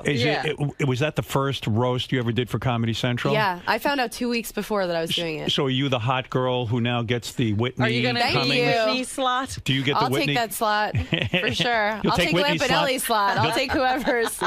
Yeah, I bet she has a nice slot. So would you say that your career is struggling? Like it's a tough career because now Are you making it? What is going on? I'm here. Where are we at? You're I'm here. here. Now, This you were looks on like Vegas. You were. It does, doesn't it? It's Yeah. really tacky. Set. You were, but don't say that because the guys are very proud of it. No, it looks It's brand new. amazing. This is a dream come true. I always say to any of the comedians, were there jokes that you were going to do at the Charlie Sheen roast that got cut? Yes. There were. There were. Would There you were. share those with us? Yes, I will. I'll share Okay. some. Let's see. And I don't remember why these were cut. Some of them, like Harvey Levin, backed out at the last second. He was supposed to do it. TMZ guy. TMZ guy. Okay. Yeah. And did you know he's gay? Yes. Yeah. Oh, okay. I didn't We've know had that him until on. I was. Oh, okay. Okay. He just talked about cock nonstop, and Yeah. you're like, oh, wait a minute. It dawned on me. the whole time. It actually dawned on me Right. that he was gay when he talked about cock for 20 Is that minutes. what led you to believe that? That's right. I said, Harvey, you are one tiny little queer. The only box you'll ever come close to are the three you stand on to see over the cubicles. I said, you've done more fudge packing than a Keebler elf who loves anal. I said, Harvey, you bottom-feeding, despicable Jew. And I can say that 'Cause you're because Jewish. I'm honest. Right. You make your entire race go from saying never again to, well, just this once.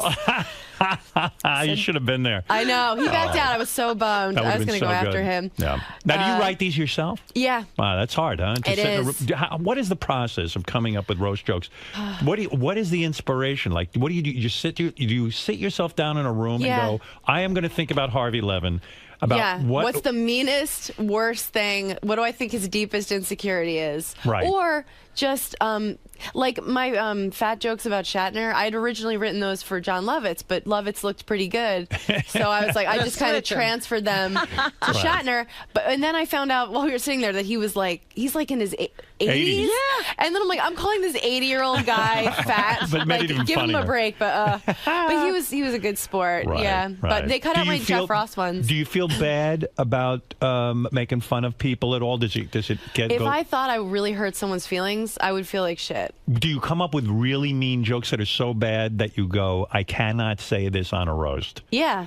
But that's the process. You've got to let everything fly. Yeah. And then you kind of tone it which down. is weird because that joke, that Steve-O joke, I did not think that was going to be anything. You know, I didn't go into this roast like, I don't care who I hurt. I want to see my name in lights. I just wanted to do a good job and write jokes that I was proud The of. other one I thought that was really woo was the, those two women whose lives Your you ruined, daughters? your daughter. Yeah, that was good. Thank you. Yeah, that was a real good one. I thought that was one that would have gotten more flack. But How you long never does know. it take you like you get basically like 2 or 3 minutes on those roasts. Yeah. How long does it take you to come up with your roast material, your A game for a roast? Well, it's 6 minutes. We each get Okay. like between 6 and 8 minutes, except Jeff Ross gets like an hour. Right, because he's so good at Yeah, it. he's the best. He's Right. the best. Well, Geraldo was the best. Yeah. Greg Giraldo was great. Oh God.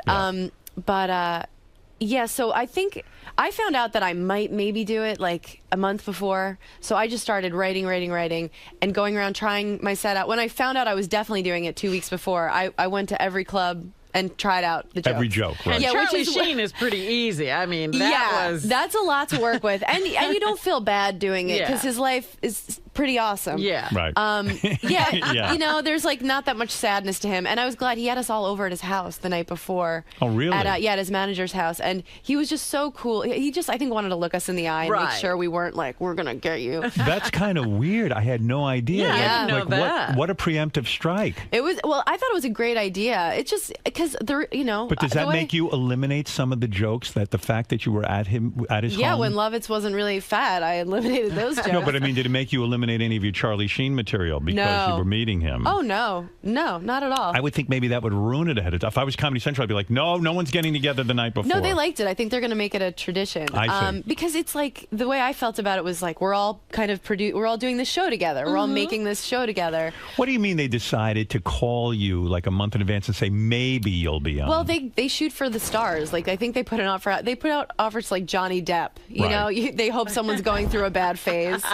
Like they'll But just is catch Jo- someone having a meltdown. But is Johnny Depp really the right guy to have to one of those roles? You got to be really He's professional. hilarious. No, I'm just kidding. I'm just Johnny kidding. Depp, I mean, would be a disaster. Although people are excited to see Johnny Depp, People the movie love star. famous people. Yeah, but I mean, you need a couple of views. You need comedian, like comics, Yeah. do the best on there, no question. They That's right. sweeten everybody else's set after the fact, but the comics I think always do the best. Right. Yeah. But yeah, my favorite part of the whole process was running around getting ready. So what did You they know? cut of you? What did you say about Jeffrey Ross that they cut Oh, out? they cut out all my Jeff Ross jokes. Really? I like to intro to him. I was like, Jeff Ross is gross. I was like, but I mean, I could see a girl hooking up with you, Jeff. I would sit on your face just so I wouldn't have to look at it. That's good. Why did they Thank cut you. that? I don't know. I think just for time. They like to see the stars. Like, I Right. mean, you know, and he's a star, but he's not Right. Sheen. Kate Walsh she's had such a full life, but no one to share it with. She really proves that no amount of money in the world can fill the hole that her uncle used to. They said no. Oh. They're like, no. I'm like, okay. I don't know. I would have liked her. Right? Why not? Yeah. She was cool. She's so cool. She Does would have been fine with it. Does it kill you inside when you've crafted these jokes, you went to comedy clubs, and then they go, ooh, And they stay on that piece of no." paper. You mean the audience or Yeah. Comedy No, Central? does it kill you that like you spent all this time working on a joke and then suddenly Comedy Central says at the last minute, ooh, no, no one's ever going to hear it? Yeah, it does, hurts. right? It's like a loss. Yeah. Yeah, It because sucks. I mean, you can't wait almost to deliver that joke. Yeah, there's so many changes last minute that I was like, oh, it's going to be like this. Like I was supposed to go up earlier, and then they're like, you're going almost at the end. So it's all these things, and you're just like, oh, and they don't care about. They care about the celebrities. I didn't even get like my makeup touched up. Nobody told me the red carpet had started. I was like, anyone want my picture? And they were like, no thanks. No one knows you. Do you have these jokes memorized in a sense because you've worked so long on them? Well, I only worked for 2 weeks on them, really.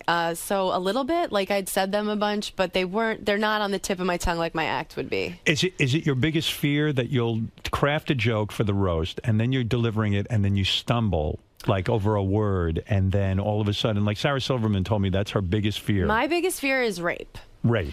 Next to but rape. Then, right after rape, a close second is no, not at all. I don't know. I don't think so. Would your biggest fear be getting raped at the roast? Yeah, getting raped on and TV. stumbling over your line. Yeah. Oh my God. Speaking of rape. Yeah. So the one taboo thing they said to you, you can go do the Charlie Sheen roast, do whatever yeah. you want, but Mike Tyson, you can't mention talk about the rapings. You can't talk about rapings. Yeah, but we like sort of skirted around that because once they realized, because it wasn't the network that said no rape, it was like I think Tyson's wife, or they were like, hey, can we just sweep that rape under the rug? Yeah. And we were all like, yeah, of course, we wouldn't bring that up. But one of my jokes, I just said, when you speak, you sound like a girl crying. Do you give yourself an erection? But he was like, He didn't even understand that. Yeah, it was that. do. That felt bad. That felt like Yeah. like making fun of someone who was just like, what? Why But didn't you know, say? the whole time he was saying, "Hey, are we going to take this?" I was like, "Oh, that brings up the rape to me." I know. He's like, Why- when should I start raping this girl? Why- Shatner's like, I don't know. Why didn't you say to Mike Tyson, "I know you said no to the rape jokes, but since when does no mean no?" No means yes, Mike. Yeah, you know that. I wrote some good rape stuff that I had to cut. Losing the rape hurt. That really hurt. That was a good That minute. was a rape. Yeah, you got raped I by got the raped, rape joke. yeah. So when you do these Comedy Central roasts, Mm-hmm. that brings you, like, I had never really heard of you, and Yeah. you were on Last Comic Standing, Right. and you came in 4th place, Yeah. and yet I never watched that show. No, me neither. Yeah, I didn't care about. I can't even believe it's still. Is it still on the I air? don't know. You don't even know. Sometimes they I'd bring never it back seen it and before I sometimes did they it. don't. I don't think yeah, it was on this it has summer. launched. No one. Right. You know how American Idol had Kelly Clarkson? There is no one that got famous off that show? No, not at all. Which was a great thing. I've been doing stand up 3 years. I was like, who's from out of town? Like doing soft shoe, and luckily no one saw it. So, so I got to then. For a year after Last Comic, I went around and I headlined because, you know, enough people watched it that you're a draw on the road. I like, you know, really just got away with it. I'm surprised no one got their money back. And then I went back to opening for Attell and Norton and featuring and going on the road. And now I'm a headliner again. Yeah, right. Did you always feel that you wanted to be a stand-up comic? Was this something like was a burning desire? No, I'm looking to get out. I'm Are thinking you? about going to dental school. You want that sitcom? I don't know if I want that. I Yeah. want to do work I'm proud of, like everybody, you know. Right. But I love stand up. Where'd you grow up? Rockville Center. Oh, Yeah, a I know. horrible place. It is a horrible place. I hated it. I did not fit A lot in. of funny people come out of Rockville. That's true. Attell's from there also. I always tell Robin, I thought it was very anti-Semitic. They have the Yes. archdiocese there. Yes. They called me, instead of Amy Schumer, they called me Amy Jumer.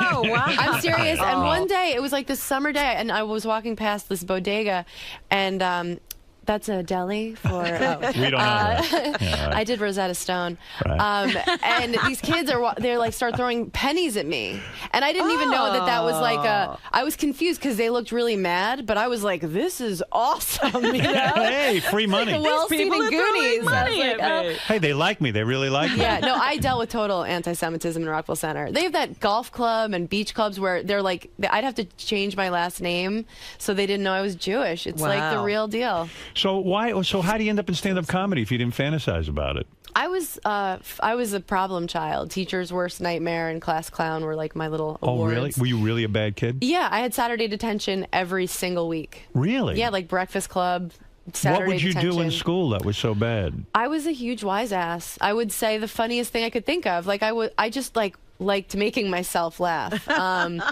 making people uncomfortable. Right. I would always and I never saw the teachers as like these untouchable authorities. Wow. I'd be like, listen, Gil, I'm really bloated today. You know, I just I never. can't be in your gym class. Yeah, I was like, I know that you go home and you black out and you call hookers. Like, do I have to pretend because you're wearing a suit that I should respect? I just couldn't. Wow. So you were disrespectful. Did you go to college? Did you? Yeah. Oh, you did. Yeah, no, I wasn't disrespectful to the teachers that like treated you like a human being. Right. But you know, the people who like just have personality disorders who take it out on kids. I like justice. You know. Are men really intimidated by you because That's you're? what I tell myself. No, seriously. Are they? Do you have a boyfriend? No, I'm You single. don't. You Yeah. broke up recently? Yep. Were you dating the guy who was on the roast Yeah. with you? Yeah, we were together for 2 Which years. guy? Oh, that guy? Anthony, yeah. He's great. The guy whose it name wasn't you bad. didn't know. Yeah, Right. like Vandersloot. Well, he has a rapey quality about him. I think that's why I was attracted to him. I always like guys that look like they could play. Is it weird to rapists date and Law and another? Order. Is it weird to date another comedian? It is he wasn't weird. competitive? We were never competitive. Luckily, we were both doing pretty well. Right. But Who's I a mean, better comedian, you or him? Oh, me. Right. Come on, let's be Clearly. honest. You're not going to date somebody better than you. No. He's a great comic. He Yeah. really is. Yeah, I would love to be like, he's never gonna make it, but I think he's gonna. So why'd you break up with him? Seemed like a happy couple, right? We were good. It was just. We wanted way different things. I would have loved for us to have stayed together. What'd you want? Marriage and everything? No. No. What different things do you want? I already have a ring. The Nuva ring. What was it? It was just, we're both on the road so much, and I was like down to try and make it work, and he like wasn't able to give as much as I needed, I guess. Like what did you need? A text message once in a while. Like once a week at least? Acknowledge me when you're not here. Well, yeah, no. By the end, it was like I'd be like, can you text me after shows, because we're both alone in hotel rooms and miserable. And it was like a parody of a guy like on a sick. Like he was like, "You're suffocating me," and I was like, "What? Am I a waitress you banged in Fresno?" Hey, don't I know you? Yeah. So like he, you know. He's He young. wasn't for that. No, but I'm excited. I'm How old are excited you? to be single. 30, 30, and how old's he? 33, Yeah, 32. do you think he was banging other chicks on the side, maybe? Not that I know of. Right. I don't think so. Like but when a I've guy seen doesn't- girls like girls want him. You know, they throw them in front of me. But when a guy doesn't text you, like he's on the You road, think you're he's on the road, busy. and he doesn't text you for like 2 days. Right. You know, I wasn't even worried about that. Wow. Seriously, that's not why because it doesn't matter. I was like I wasn't like, go cheat on me. I wasn't like, Demi Moore. I was like, you know, I hope you don't cheat on me. If you do, I hope I never know about it. And don't like catch any new disease. Right. Be Let's just safe. keep the ones we have already. Right. Let's harness those. But yeah, I don't think so. He's not. I thought he would be the type to be like that, but he like gets too drunk. I think that's what it is. I'm like, no, he won't be able to do anything anyway. I mean, but you I wasn't clearly- worried about that. I just wanted a friend, like my best friend, to be like, yeah, the MC sucks, and just talk. You clearly are a funny person. Did Thanks. it kill you inside when you don't win America's funniest comedian? No, I couldn't believe I was on there. I mean, 3 years, under 3 years I've been doing it. And the other guys had all been doing it 15, 20 years. And I'm just like every step of the way, my like sort of reality character on that show was bright-eyed and bushy-tailed. Who won that year? John Reap. John Rape? John Rape. John Sodomy? Do John you know Rape. him? Who is this? John who? Yeah, John he's like kind of a Rape. blue-collar kind of guy. I see. Yeah. So he won, and you didn't feel, oh, I'm not a funny person, I'm giving up the business. No, I got fourth. I was like, oh my God, this is it. I broke up with my boyfriend at the time. I was like, I'm going on the road. What were you doing before? Sorting mail and bartending. Really? Yeah. Are you, so now you're single. How long you been single? 3 weeks. You date anyone yet? No. Have you fucked anyone new? No. We broke up one time about a year and a half ago, and I was like, all right, like maybe I'm still like I was in college. Somebody needs this. Right. And I went out and I was like, and I met a guy. Where'd you and meet him? At a bar? At a bar. Right. I met a guy, and I didn't like. I just thought he was really hot. I was wasted. That night, I was like, oh my God, he looks like the Twilight guy, like Robert Pattinson. Oh, you know? that's a handsome guy. In the morning, I'm like, you look like fucking Governor Patterson. Like he's not cute in the morning. And I'd never dealt with an uncircumcised penis before. Oh, he was which is- uncircumcised. He was uncircumcised. And What was he, European? He was French. Ah, I didn't even French. know he was French. I thought we were both just like faking the accent, you know? But like, I really realized like that men don't warn you; they just like roll it out, you know. Yeah. And so I had to become an award-winning actress. I'm like, oh no, that's totally cool. I'm like, Mom, can you come pick me up? I got into something here. Because men don't ever like tell you what you're about to deal with. You You know, never saw an uncircumcised penis in your... I don't think No. I've ever seen one, except for Sal, who whips I've it never out even every seen minute. them in porn. Like I was like, what is that? Are we having a pillow fight? Like, why is the gnome Something's from wrong with Travelocity you. in your underpants? Yeah. Like Was it I was gross? thrown. Did it smell or something? Oh, sorry. Yeah. It did. It was gross. So did you blow him? No. No. So what did you like start giving him a hand job kind of thing? I tried, but it was like an ice cream cone had melted in my hand. I felt like a magician with the scarves, just pulling. I was just like, get me out of here, you know? Right. But he was like, the French guys are different. Like he didn't expect anything. He like couldn't believe that this was happening, and he was really sensual, and he started to pick me up. You know, Right. like when we're kissing, and then I think he realized that he was in over his head. I kind of got planted back down. I'm like trying to feel sexy, and he's like winded from trying to hoist me. But we were like, he gave up like immediately because he's Right. French. Right. And we know how they are. you know how that goes. Right. But I left in the middle. I really did. really? Yeah, but it wasn't because of like I was like, all right, like your penis is making me ill, the thought of it, but like this little gnome, but it was. Was it we a big stopped. penis? It was fine. It was totally acceptable. And so you pulled back and you saw like there was a whole different vibe I to threw it. the skin over my shoulder Right. like a team player. And so then he put it inside of you. He put on a condom. He Yeah. put it inside me, and then we had to stop after like a second. Why? Because something was wrong with the condom, and he was fixing it, and I was looking at him, and he was like, "Well, don't look at me," but he was like, "Well, don't," and I was like, "Ew," and I was like, "You know what? I'm sad all of a sudden. I miss my boyfriend. I'm gonna leave," which you can do as a girl. Yeah. Like if a guy's like, "You know what?" You're like, I mean, after that's so. Do you ever feel as a girl like sometimes you have to say to the guy, "Okay, he was in me already. I should let him finish. So let him fuck me a little bit longer. I mean, we went this far." I felt no responsibility to Good for you. for this guy to achieve orgasm. You're very healthy. When I was younger, I had a guy. I met a guy in Montana when I was like 19, and I was like, oh, he was so hot there. He was like a mountain climber. Montana hot. Montana. He Muscular. came and visited me in New York. Doesn't translate. Doesn't. It's like when you get that moo when you go to Hawaii. Yeah, you you're can't like, wear it when you cannot come home. rock it when you're back at home. Yeah, so I learned that the hard way, but I was like 19 and he flew all the way here, so I got myself drunk enough to sleep with him. Yeah. I was like, oh, he flew so far. But now I'm older. I'm like, you can always get out of fucking someone. What is Unless it that it's Tyson. What is it that it doesn't work? I mean, it's kind of like yeah, he's out of his environment. He Yeah. was hot there. He doesn't fit in with my friends. That kind of thing. Well, it was more than that. He was like pointing out gay people. Oh, I see. And he was Hey, there's a gay. Oh, this is really New York. Yeah.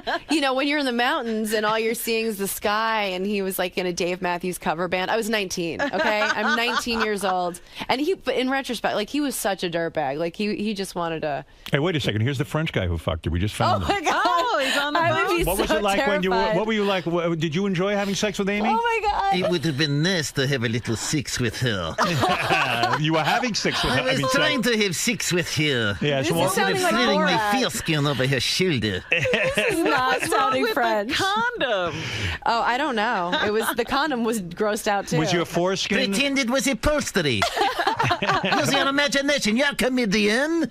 Oh, my God. Flawless French accent. Thank you. That's Wow. I trained him myself. You're a dialect coach. I That's had no right. idea. So you were a bad kid Yeah. who got in trouble at school, and then you make the switch to become a comedian somehow. Yeah. First time you get on stage, a disaster, I imagine. Where do you go to become a comedian? I went to Gotham Comedy Club. Yeah. It used to be on a different street. It was like small, and I just walked by. I'd done theater, like I majored in theater, Right. so I didn't have to get over stage fright. But I Where'd you go to college? Towson University. Where the hell outside is that? Baltimore. Maryland. Mhm. Yeah. Maryland. Yeah. I Acting center of the world. Oh God! Yes. Everybody That comes out school of has Towson. churned out every I think great Meryl artist. Streep, Jack Nicholson, Right. Marlon They don't Brando. I think talk about Brando. it. He would Brando. come back Talk and about it, have a but they couple all went master there. classes. Yeah.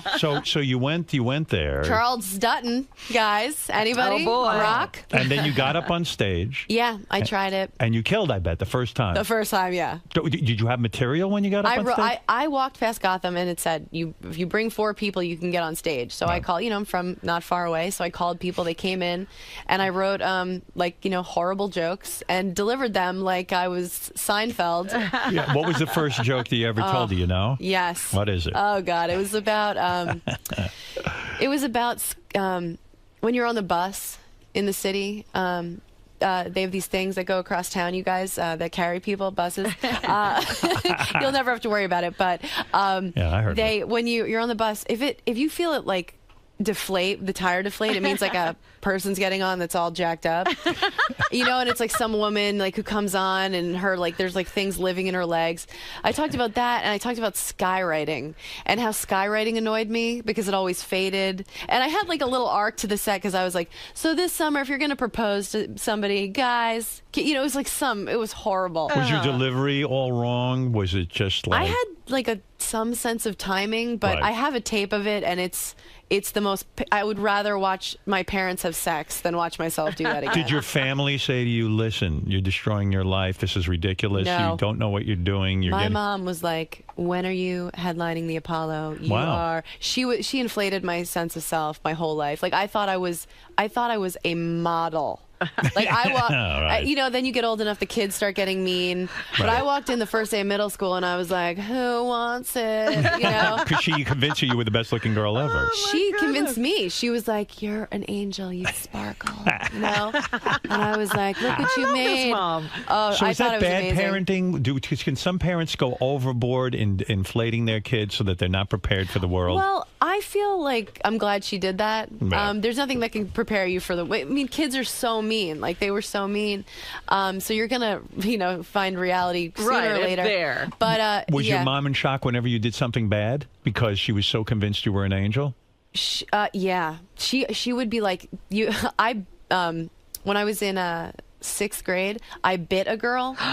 She cut me in line, and it was like, the day they had steakums at the cafeteria, which I found out later is just like not at all meat. Yeah. But this girl cut me, and I didn't really bite her. I just like scared her. Right. So they call my mom, and they're like, Amy bit someone. She's like, you have the wrong number. And I'm like, Mom, I was just trying to scare her. But your mother was a pushover. Hey, you Yeah. have a funny story. You went to Great Adventure one time, or one of those places, and you were Yes. waiting in line for a very long yes. time. I went to Great Adventure, Right. and I don't like amusement parks. I think Right. they're horrifying.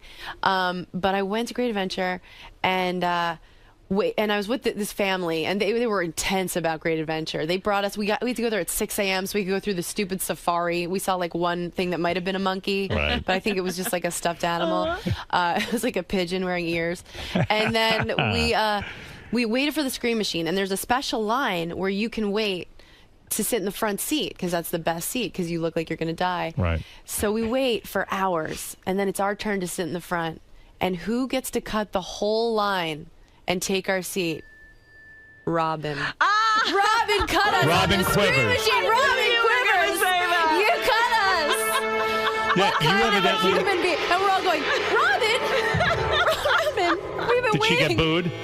No, everyone was really excited to see her. She knew everyone loves her. She smiles, and everyone. Great Adventure was a sponsor of ours. I remember this. Right. And because if you were a VIP, so to Yeah. speak, you got to cut in Well, front they of the had line. somebody bring me around Yeah. to every ride. Right. So, you don't It really. was way more exciting to see you than it was.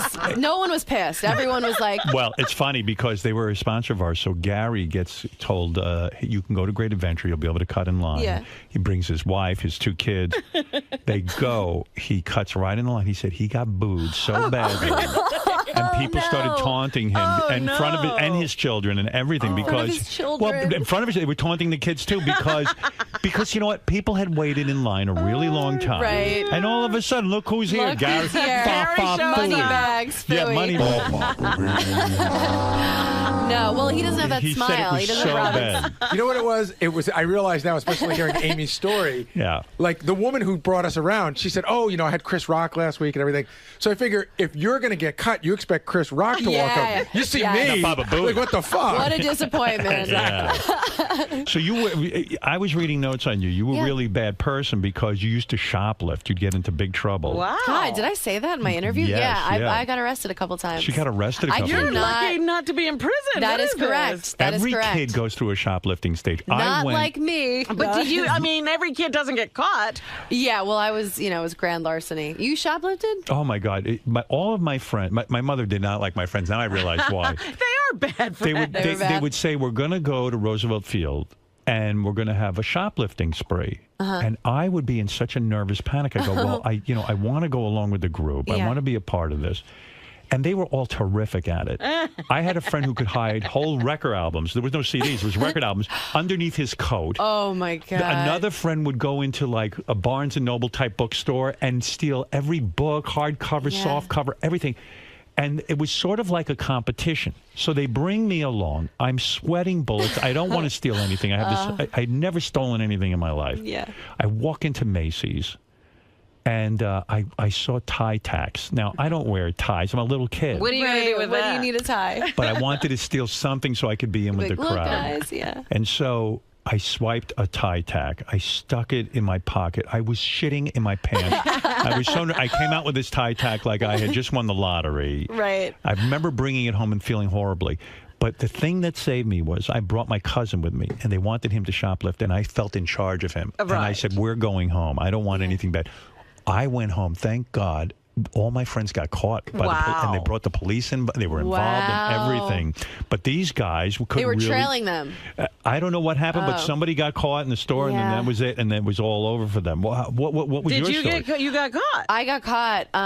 Well, the first time I got arrested, I was out. I think it was like a junior Olympic. Like I played volleyball, and we were in San Jose, and it was something. My mom was the chaperone of this tournament, and we were going around, and I was just like stealing whatever, like candles, shot glasses, nothing like that I would ever use. All junk that you'll never need. Garbage, and I didn't get caught. The other girls got caught, and they said if anyone else did, fess up. And I'm like, we're a team, right, guys? Okay. I'm like, let's all tell them. I'm like, I did it. Now you guys go. And they're all like, oh, yeah, that's all you. Yeah. So I got in trouble. I got benched the whole tournament, knee pads around the ankles. My mom is just the chaperone, just staring at me. I think she still thought she probably didn't do it. Somebody probably planted something on her. But then the time I got arrested, bad. I want to tell you I was like 14, but it was I was like 21. Oh. I was like 20 years old. Oh, really? Yeah, it was. I was at Bloomingdale's and with my. Did you have a problem? Do you think you're a kleptomaniac? Your face was extended. Yeah. I had been shoplifting for a long time. So some people actually have like a problem. Like you're not taking can't go stuff into a store without it. You're not taking stuff you need necessarily. It's just the idea, the thrill of it. Yeah. No. I mean, isn't it sad? Like I'll read some police blotter when I'm in some city, and it's all like this 90-year-old woman was stealing milk to feed her grandson. I'm like, I already have that pinstripe pantsuit, but why don't I get another one?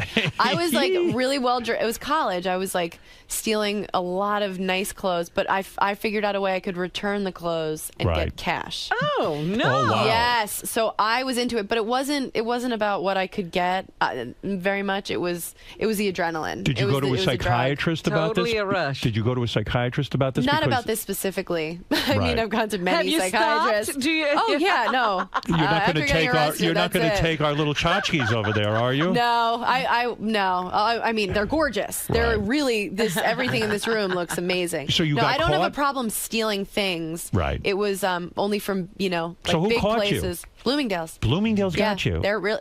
Beware, they're really tough. And they took you down and they arrested you and the whole thing? Yeah, and Wow. it was with my cousin who is Senator Chuck Schumer. He's not my uncle. What is he? I don't know. He's like my dad's cousin. Oh, so you don't really know him. We know each other. Right.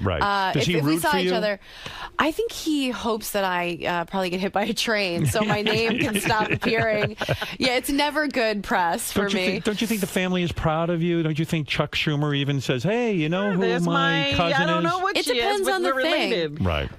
Like I think they thought Last Comic Standing was exciting, and being here, they'll be super excited about. But other things, like they don't really. Like I was trying to explain to my dad what a roast was, and he was like, "Well, maybe you shouldn't do that." You know, I was like, "Maybe not." What does your dad do for a living? He mostly just shits himself. He has MS. He lives in a hospital. Oh, but it's really somehow not sad because he still thinks he's like gorgeous. Like he's trying to get me to help him set up a Match.com profile. Wow. Right. I'm like, what do you want me to write? Like shits himself and has no memory. He's like, that's perfect. So your parents are divorced? Yeah. And he has MS. Yeah, but he's like happy. It's the weirdest. He's fine. You He's don't totally feel sad fine. about any of this? No, I mean, if I really think about it, it's so like I have seen my father drop heat in front of me at LaGuardia. It was the worst. I was going to spend the summer in Montana with my brother, and he was like, it was when you could still walk people to the gate of their plane. And my dad was like, I'm going to walk you to the gate. Like there were a lot of, we knew it was getting worse. So we like went surfing for the last time together. Like we, all these last things. And that was really sad. Do it, please. I want you to cry now. Let's see it. No, she's a bullshit artist. She's not crying. Yeah, she's like, I'm going to cry. Can I have another latte? Yeah. Let me wipe my tears with this That's very heavy to go surfing with your father for the last time. That was really heavy. Are you waiting for the big call from Saturday Night Live or something? Like, did you ever fantasize about being on there? Oh, yeah. Did you audition? No, I've been asked to audition. I'm like, trying to get better, and I'm an actor, but I don't really do characters. But I'm not like, my goals change so much that I want to keep getting better at stand up, and I'm getting more more acting work the past couple years. It's been really good. In other words, you still enjoy doing stand-up. A lot of people, like I saw Eddie Murphy on David Letterman, who I think is one of the most brilliant stand-ups, and he was like, at 27, I was done with it. That's it. I never wanted to do it again. I can't imagine that. I mean, that would be fine if that ever happens, but I can't wait to get on stage every night. Yeah. But it some sucks guys traveling. I mean, everything other than the actual stage time is awful. Like, it's really depressing. Especially for a girl, because like guys at least go on the road and get laid. They'll get a drunk, lot. they'll get laid. After the show, I'm like, I hope no one says anything too mean to me.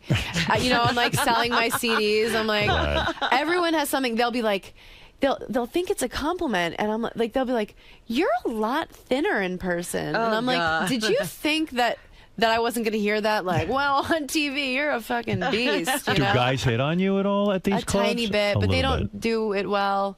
You know, they'll like come up and try and like make a joke. I would love to like meet a guy and be like, let's check out the Best Western. You're a successful stand-up comedian. Can you make a good living doing it nowadays? Yeah. Or is like income gone down because everyone's sort of hurting? The economy? No, I'm in a good position. I'm not rich. I live in a studio and ride my bike everywhere. What kind of living can a stand-up comic who's really headlining now and doing a good... Like headlining now on TV a little bit. Yeah.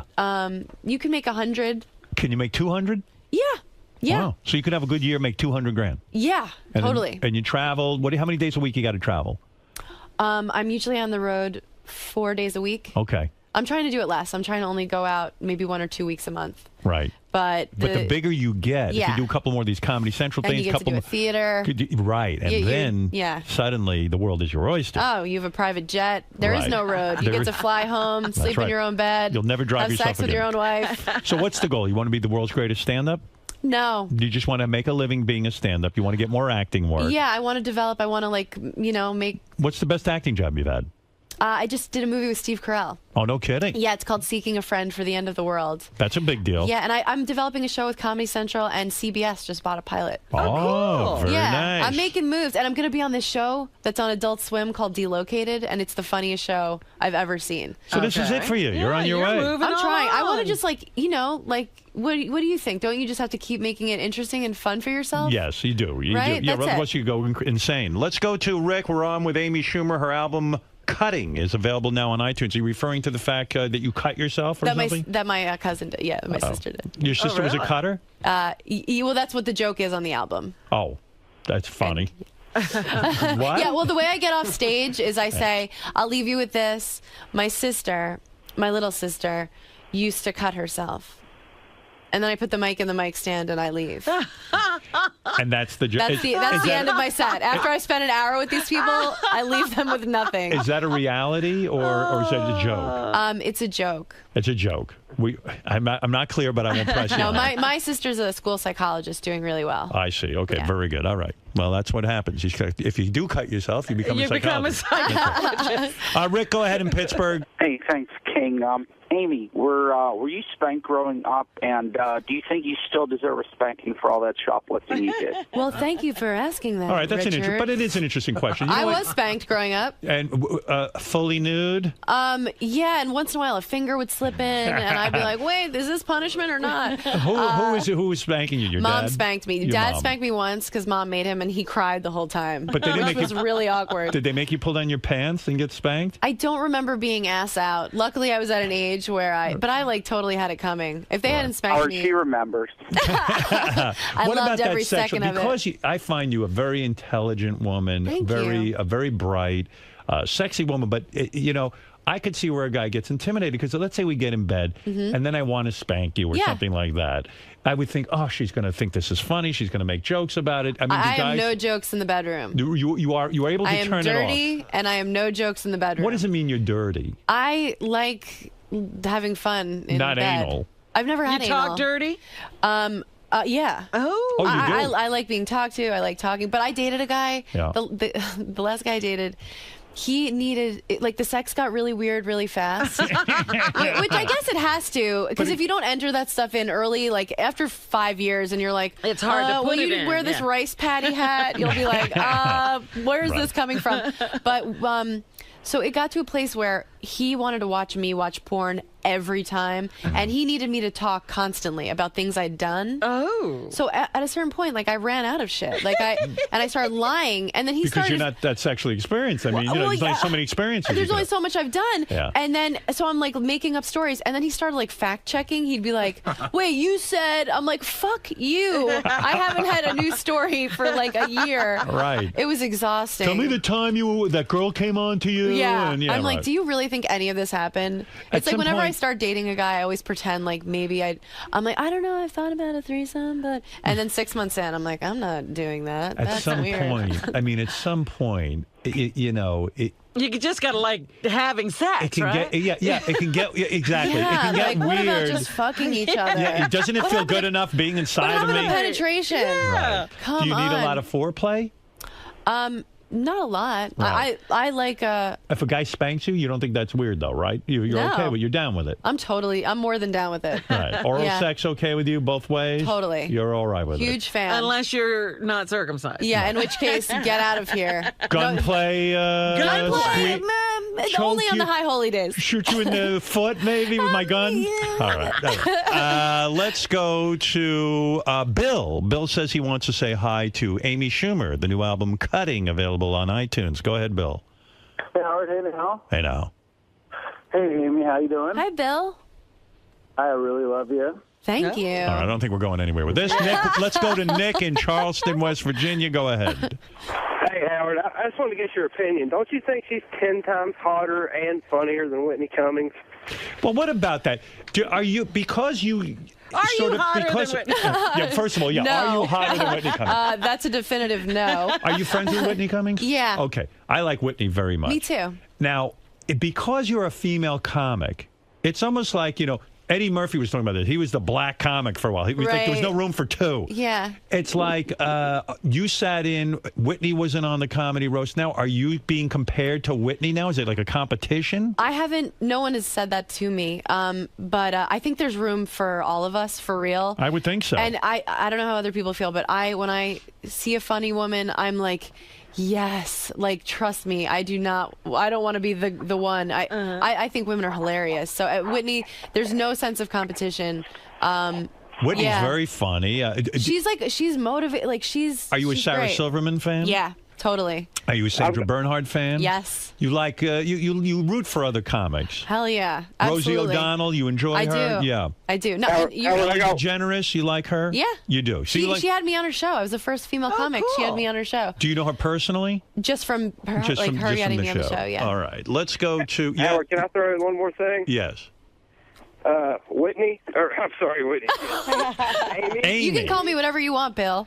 Oh, Bill's gone. Nick, This is West Virginia. Nick, go ahead. I have masturbated to those pictures of you online many times. What pictures? Thank you. What pictures? I are- posed naked in Cosmo. Did you? Mm-hmm. What am I going to?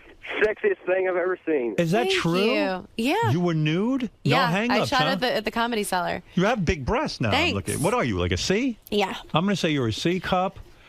No inhibition about that. No, I'm like, I better do it now while everything is still kind of where it's supposed to be. Did anybody say to you, like an agent or anything, like, listen, Amy, don't do this? Yeah, and I was like, bye. And I'm what'd you- doing this. And what'd your mom say about this? She was at the shoot. She was there. She was watching the door. We did it at the Comedy Cellar, and she was making sure no beer deliveries came in while I was. You show the vagina? No. Just the titties? Yeah. What'd you do with the I was vagina? just in underwear. I mean, Panties. they were like, "Will you take off your panties?" And I was like, "Okay." And my mom was like, "No, no." No, you I was pay like, for that. Oh, yeah. I was like, "Okay." No kidding. No, yeah. I have to see this. Check it out. Oh, you are free. Hey, thanks, Howard. Why did you bring your mom to a nude shoot? I don't know. I think. Well, I wouldn't feel sexy in front of my mom. I didn't mind it. I guess that is pretty boundaryless and disgusting, but I felt fine. Because it wasn't about it's Cosmo. So I mean, I wanted to feel sexy, but Was it was your mom more, naked too, just to support Everyone you? was naked. Yeah, Beautiful, her yeah. boobs were on the floor, running around. Wow. No, it was. Oh, there it is. There's one of them. Look at you, naked. Oh. Oh. Smug over the shoulder shot. Yeah, it was like about the article I wrote to go along with it. I see. They gave me like 6 pages. Like they've been very cool to me. Kate White, the editor in chief, there is the coolest woman ever. You look so cute there. Thank you. Yeah, they chose like a little cute one. I was like, can we use the ones where I look dirty? And they were like, no. But no nips. You don't see any nipple. No, well, I have some. I don't know if there are any online where you see nipple, but there were some where you saw more. Yeah, and you have a good body image. In other words, you don't sit there all day like these women and obsess. Oh, I've got to lose 5 pounds. I got to gain 10 pounds. No. You're not freaked out. I by mean, that. I'll have days where I'm like, oh my God, what happened? But I feel like sexy. I feel like good. I work Right. out. I take care of myself. When you date a guy, do you walk around the house nude? Not over like not annoying. I'm not You're like not a the sign like nudist? opening Okay. pickles, but I'm naked a lot. I'm not hurrying to the bathroom covering myself up. I'm All right, Abe, go ahead. You're on the air. You're on with Amy Schumer, and then I'll let you out of here. We've kept you locked up for an hour. Go ahead. Thank you. Hey, Howard. Hey, now. Hey, Abe. Amy, just a question and a comment. Okay. Number one, what is it you do for a living? And number two, I'm looking forward to seeing you appear on a carton of milk. Okay. What does that mean? That's an insult. He's He wants insulting me her. to be. Yeah. He wants me to be. I saw you on the Charlie Sheen roast. I didn't think you were funny at all. Okay. Oh, come on. You're- She was so funny. Oh, yeah. Her joke about... What about her talking about her dad? How much darker does this get? Oh, yeah, the joke that she made about Steve-O's buddy... That was not a you're bad joke. upset about that. Well, let's talk about it. I Go mean, ahead. let's talk about it. What made you upset about me saying that joke? Let's talk I about thought it. it was tasteless. It hurt your feelings. You thought it was too No, it soon. didn't hurt my feelings. I just really thought it was tasteless. Okay, you're completely entitled to feel that way. I didn't say it with any malintent. I didn't think that it was going to hurt anyone's feelings, but I understand you feeling that way. That's okay. Okay. I mean, I'll tell you that. You're cute as hell. I'd love to bang you. Thank you. Well, that hey, means the that's world. nice. That's something. That means the world. By the way, I Thank should you. tell you, this guy is Anthony Jeselnik, the guy you date. Yeah, so go ahead, Pat. Pat, you're on Hey, the... how you doing, Howard? Hey, now. Amy, you were on a roast a while ago, and you did a joke about leg braces. It was the funniest thing. And Thanks. What one and was I think that? you're Well, the I greatest just said- comedian, and I'm glad you're getting, the recognition you deserve. And Howard, I love you, 20-year listener plus. Thanks, Pat. And thanks for getting me through every day. All right, Oh, Pat, thank you. What was the joke I just that Pat's said I said I about? wasn't a good-looking kid, but then the old story, I finally got the braces off of my legs, and yeah, that's it. But that's really nice. Well, Amy, I wish you the best. Thank you so It was much. great having Thank you you here. for having me here. This the is a album is dream. called Cutting. I enjoyed your performance on Charlie Sheen Roast, Thank and I you. wanted to meet you, and I'm glad you came in. I think you're great. Thank you. Amy Schumer's album Cutting is available now on iTunes. Don't miss Amy November 5th at the Varsity Theater in Minneapolis. It's going to be a big show. Well, there's a theater. Big All right. show. You sell your own merchandise after the show? Yes, it's the worst. Is that the most embarrassing part of being a comedian unbelievable. nowadays? It's like the red light district. In other words, you get off the You're show. up on the stage. I mean, you're on the stage, you're the big star, and then you what? You walk to the back of the club. Peddling my wares. And you It's so stand there- humiliating.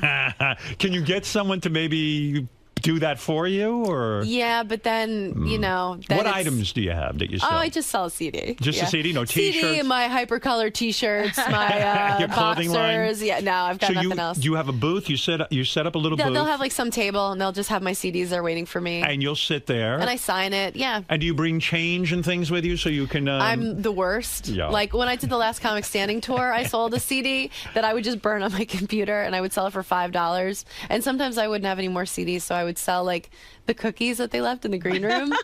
But That's no, funny. I'm not good at marketing myself. Is it worth how much extra money can you make a night? Is it worth the humiliation of sitting there and having to sell your own CD? I can make an extra $700 a weekend, wow. and that's a lot. That's a lot of money for me. That's big money. But it really doesn't feel worth it. It Yeah. is a horrifying, embarrassing thing. Do you bring your own credit card machine? I mean, how does it work financially? Like, how do you No. like? Let's say someone I'm buys. standing there. If someone buys, I don't know how much a CD is. How much is $20? Yeah. And they say, "Look, I have 100. Can you break it?" I'll say no. Can you go to the bar? Sometimes see. people be like, I have to go to an ATM, and then they leave their date there with me, and they're like, "So, where do you go next?" And I'm like, "I want to kill myself." Now you've got to I wanna- entertain this person. It's because you've just expended so much energy. You know, you put so much of yourself into it. The last thing you want to do when you leave is that, so right after the show, I have to be Also, like tap dancing. I would think, to build up your star quality, to see after you've killed on stage and you've done your thing, to be sitting there Yeah. hawking your wares, so to speak. week. It's not good. Wouldn't it be good if the club could just provide someone for all the comics that would sell? I guess he can. But then people feel like it's mean, and they want a picture, and they want to meet you. So it's like, Right. okay, All right. let me do that. These people came out, they spent their weekend night with me.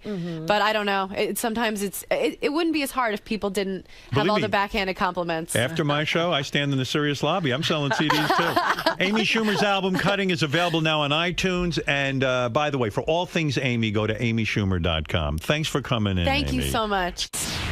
That was fun. Thank you so much. I had a good time. I Oh hope you man, did. so did I. Thank you Great so meeting much. you. Amazing meeting you. Thank Yeah, you. a lot of fun. Thanks a lot. You're so funny. Ooh, thank you. I get the. I used to get the. Hey man, your teeth aren't that big, and I'd be like, thanks. Yeah, you're like, oh wow, that's so nice. Yeah, Thank you so much. Amy, I knew the whole time you were doing knew I was that gonna great say that? adventure story. I was only there twice. I was like, this is gonna be it. But we were so excited. But I was just like, we were like, hey, what? Oh, we were excited, and we have the picture because we sat right behind you. So there's a picture of us with you on the screen that's machine. hysterical. Yeah, it was really Oh, really my ridiculous. goodness. Well, you were great. Thank I love you. the roast Thank stuff. you. It was a pleasure to meet you. You too. Thank you so Okay. much for having me. Amy, well done Right. today. Yeah, was it good? Yes, absolutely. Okay, good. Usually, you can sort of gauge it, I think, by how long you're in the studio for. Oh, do some people go in and out? Yeah. But that was good though. Yeah, that was nice. Oh, good. A nice slow roast, an hour. An hour. So really cooked in there. Thank you. Thank you. Yeah, I think so. I'm glad that there was one caller that was mad because it was like, okay, good, so it's not all just fun and games. I'm like, okay. Yeah, you got the full Stern Show experience. Yeah, yeah. Now, why is coming here like the mecca for comedians? Because Howard's not a stand-up that? guy. I think just because he's so honest, he doesn't blow any smoke. So, if he likes you, he really likes you. He doesn't need to pretend. Right, so he's not shticky like some terrible comedian. Yeah, he doesn't need anything from anybody. So it really comes just from a place of him enjoying what you do. So it's like the biggest compliment. Cool. And I look forward to your next appearance, and hopefully we can talk more about uncircumcised Frenchmen. Yeah, let's get back to that. Yeah, I wanted to know more. Let's get back to the rape.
Casey's on the phone. You remember Casey? You used to work here.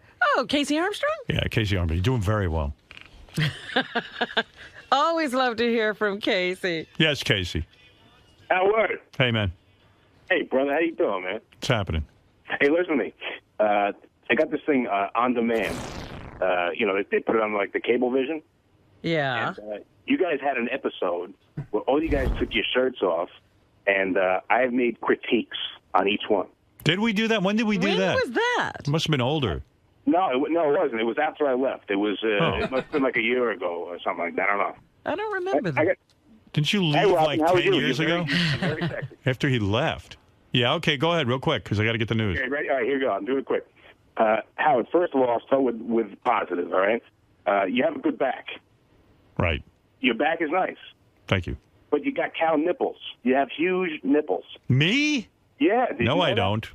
I have a nice chest. Yeah, no, but your nipples are huge. They're like cow udders. No, you got the wrong guy, man. No, dude, your nipples are big, and Sal has big nipples, too. Really? Gee, I never thought of myself I as big. didn't think I about always that. think of myself as a small nipple. Are you sure you were looking at me? I'm positive, brother. Maybe my nipples don't photograph well. They photograph big. Yeah, because I kind of have small ones.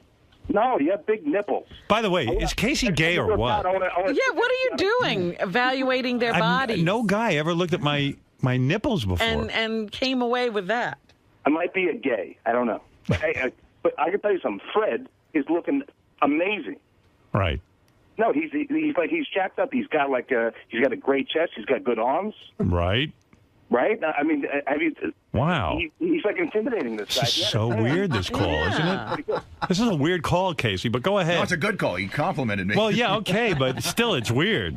But all right, I'm going through it. Richard, he actually has a good. He looks like a lumberjack. You know what I mean? But he has a huge gut. No, he's super ripped now. He got thin. He's thin and ripped. No, he doesn't look that bad. Well, I guess it might have been a while ago. Yeah, it was. Sal has a lot of fat deposits on the side of his chest. Right. And he has good vascularity in his shoulders. Do you care, Robin? This is ridiculous. What the hell? I gotta tell you, I'm as baffled as you. Yeah, I'm freaked out, dude. Anybody else you want to talk about? Hey, man, how about the last time I saw you? You look bloated. So what's up with that? Steroids. Was it juice? Yeah, man. You still doing that? You're still doing juice? I'm 185 right now. 185 means you're big or small? Dude, when you saw me, I was probably 230. Oh, wow. It's either that or AIDS. I'm not sure. Anybody else? Any other guys you want to talk about, like Benji or anything? Yeah, Who else took their shirt off? Cockstrong. What? He looks cockstrong. Benji? Yeah, What does he looks that mean? cockstrong. But he's like Cabby. Remember, Cabby was he was big and he looked kind of intimidating, but it wasn't like he couldn't do nothing with it. Benji, he could do well, but he has small nipples. Wow. I'm out of my mind, Howard. I think so. What happened to you? Case, would I be better with bigger nipples? I was talking about Jason. I like the guy. I'm a big fan of his. I think he's great, but I'm worried about the guy. Right. I mean, how are his nipples? Cholesterol. I got high cholesterol. Do you know that? I didn't know that. Are you okay? No. What's wrong? Just had a little panic attack. All good. You having a panic attack? Yes. What just happened? I don't know. Hey, do you like Lamb of God? What? What? Nice. What? I don't know. Hey. What's going on, man? Yikes. You all right, man? No. What's going on? What can we do? Talk to me. Casey. I'm on the Librium. What are you on? Librium. Librium. What is that? It's a drug. What does it do? It's for the DTs. Oh, yeah? Oh, are you an alcoholic? Oh, yeah, you know that. I didn't realize it was that bad. So when you get withdrawals, you... Where are you calling us from? I'm from I'm watching my friend's dog. You homeless? No. Oh. And who put you on Librium? The emergency room. Wow. God, this guy had the world by the balls. How did you wind up in the You wound up in the emergency room so drunk? Have you? No. It was days after. Have you ever seen Leaving Las Vegas? Yeah. Yeah. I normally don't like Nicolas Cage, but he's amazing. Is that your life? Yes. Are you getting any help? Are you talking to anyone? I'm talking to you. No, but I mean, are you talking to any psychiatrists or anything? Yeah. I've been to about 20 of them. Yeah. What do they say your problem is? Your dad? There's a whole bunch of terms that they give. You got problems. You got a diagnosis? What they say, was it borderline? Borderline schizo? Or just borderline personality? They say borderline. Borderline personality. And then bipolars. Yeah. And Benji is cockstrong. What does that mean? I don't know. Hey. Jeez, Casey. Casey, you ought to go on that drug Penisin. That's like the, what is that? Penisin? Penisin? Yeah. Nice, I like it. Hey. So they went to the hospital. You get hallucinating when you try to withdraw from alcohol. Did you stop drinking? No. So you're drinking with the Librium. I'm on the stuff, and then I keep drinking. Yeah. Wow. Dude. What are you? I mean, thanks for calling. Dude. Yeah, I got to go. Dude. Anything you want to promote real quick? No, not at all. I'm actually going to L.A. in 2 days. What? I'm going back to L.A. in 2 days. Where are you now? I'm in New York. Oh. Oh, I didn't know that. Yeah, and I'm back in New York. Don't come in here. You're not going to invite him down? No. Dude. Hey, is Benji Cockstrong? Case, is Benji Cockstrong? I think Benji is cockstrong. I don't know if I mentioned that. Yeah. And you have big nipples. I do miss Casey. He was fun when he worked here. He was amazing and But he just went crazy. very, very concerned. Yeah. Sorry to hear all these problems, dude. You had the world by the balls. You know. So this is one of the best looking guys ever. Did the doctors put you on the Librium here? What? I'm very happy. Did you fuck any more trannies? You know, that hurts, Howard. And not That's really the gonna only respond to thing? that. You're not? Oh, jeez. What is this coughing thing? I don't know.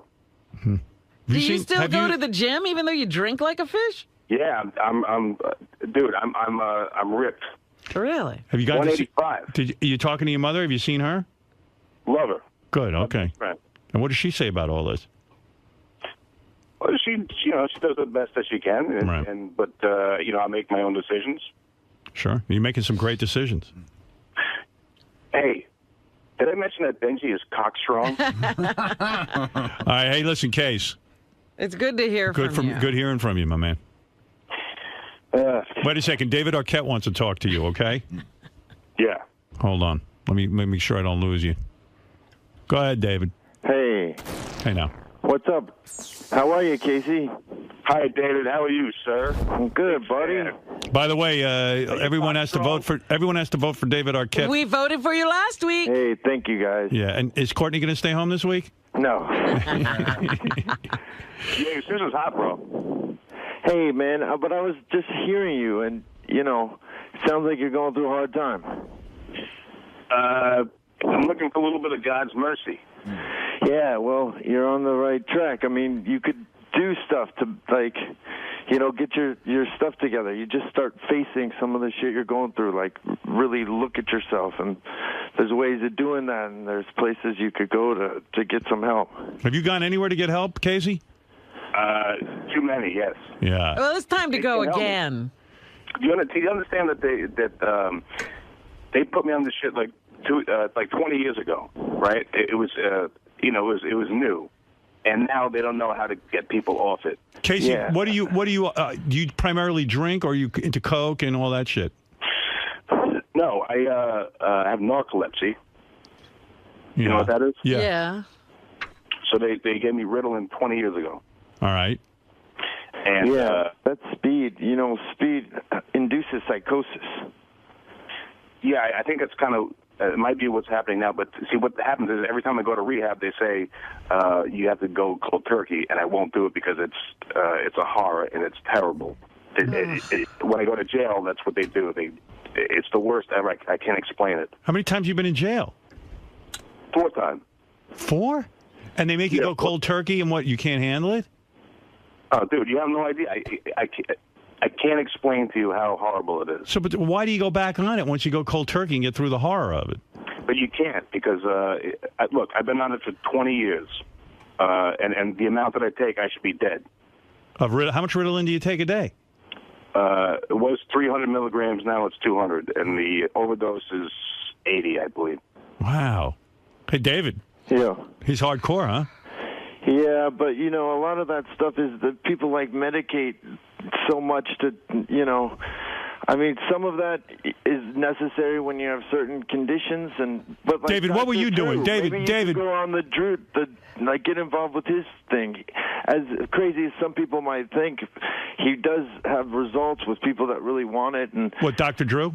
Yeah, and a lot of that stuff is also not coming to terms with who you are and just getting real with yourself and answering some of the hard questions, forgiving yourself for some of the shit that you've done, sort of like starting over, dealing with the past, cleaning up the past, and then going ahead. And were you as bad as him, David? I have different problems. I mean, everyone's got their own issues. But you were primarily drinking, right? Come on. You were primarily drinking, right? Primarily drinking, but when I was younger, I had drug problems, and when I had this last thing, I did ecstasy a couple times and mushrooms and shit like that. Are you in any condition to really be giving KC advice? I mean, you're sober and everything? Oh yeah, I'm almost 10 months sober. Okay, what do you think of that, And Casey? for me, it's like a real No, I was sober. What? I was sober, and I hated it. It was worse than this. What are you talking about? He wants to be a drunk. He never was sober. When were you sober?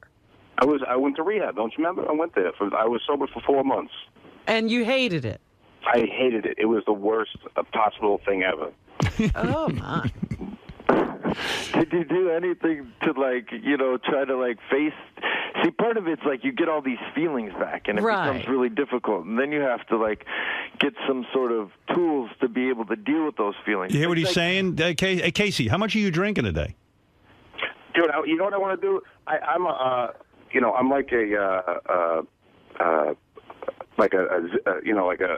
bottom. Like at one point, you're a bottom. I knew it. Always suspected. No. with the gay stuff. For 1 minute, we're talking serious now. Okay. Yes. All right. We're joking. Just tell me, how much awful. are you drinking a day? About 20 to 30 shots. A day? Yep. 20 to 30 shots a day. David, did you drink that much? Not really, no. Wow. Casey's hardcore, huh? Yeah. And you'll never see me drunk, ever. Congratulations. I mean, 20, 30 shots a day, and they never see you drunk. You'll never see you drunk. We see you drunk. You're one of the greatest alcoholics of all time. Bukowski said everything shits and then it dies. So what do you think of that? I think you're fucked. I think you got to get into some rehab, dude. That's what David's giving you good advice. And when you don't just get sober, as David says, you have to start working on all the things that make you want to get drunk. Yeah, that's the thing. You do a lot of this stuff to numb yourself. I mean, there's certain stuff within your chemical balance that, they probably could figure out a better, system for you. I don't take anything personally, and when I went into rehab, I refused any kind of the stuff that they give you there to kind of wean you off and all that stuff. But bro, they won't though. That's my problem because you probably would need some kind of program to put little medications together to just keep you stable. And you know what's crazy? KC has such discipline with his eating and with his gym and with all that. But it doesn't matter. And then you would even think, with all that vanity and working out and stuff, he would lay off the sauce. No, I'll go to the gym hammered. Wow. It doesn't matter. But here's a problem, David. You probably know what I'm talking about. What they're going to do every time I go to the rehab, I've been there a bunch of times, and I usually end up telling them to go fuck themselves because what they say is you have to go cold turkey. They don't wean you off. They have nothing to give you. So there's no way out. Oh, dude, you could do it. You're a strong young guy. You could get off it. Howard, I can't explain to you. All right, so it's uncomfortable. You just do it. It's not uncomfortable. It's dementia. What happens is you think that you're gonna die and that nobody can. But how long does that last? A couple of days? No, it lasts until you start taking the shit again. Oh. It depends on the rehab you're going to. That's why I think Dr. Drew's got a solid group of doctors and things going on. They know how to address that if you have any mental issues that you need sort of mood stabilizing stuff. But some of the other stuff that you're probably overdoing is probably making you. Did I just hear a clown horn? I was going to say, that's perfect, David, while you're giving advice. Well, David, that's David's technique. He entertains you. I've seen him, and it looks like he knows what he's talking about. But, he knows. Even if I went to him, they would say, look, you stop this cold turkey. This is what it says in the book, because they have no idea what the fuck to do with it because it's so new. They have no idea what this shit does to you. Yeah. All right, look, we're not going to get this solved now. Casey, get yourself to fucking rehab. Go to Dr. Drew or somebody. Yeah, don't go back to L.A. Yeah. Go to rehab. Just start getting honest with yourself, and then try to get in just move in a better place. Well, I'll tell you what. You know what? The only thing that this has given me is making me become an amazing actor. Nice. All right. Listen, Casey, I got to go. Hey, David, I got to go. I got to go do the news. Guys. All right, later. We will be watching you tonight on Dancing with the Stars. Thank you. All the best, Casey. Am I going to see you tomorrow or something? I'm coming in next week. So next week, okay. I'm coming into town. So. All right, good. I'll see you next week, David. Casey, take care of yourself, will you, pal? Really, get off that shit. You got the discipline to do it. It's enough. I'm going to L.A. and it's unattractive. I'm going to pose nude, and my mom is coming, and she's going to put her hand over my private parts, like Amy. All right. Listen, go get some help. I mean it. Stop the nonsense. You can get off that shit. You know, you're going to get big tits like me if you don't calm down. No, just nipples. Your chest is good. It's the nipples. All right, Case. Thank you. Did I mention Benji Scott Strong? And thanks to David Arquette for calling in and trying to help Casey. Goodbye. Guys, bye. Very depressing. God damn it. What, Casey? That was bad? What? Hello? Oh, he's gone.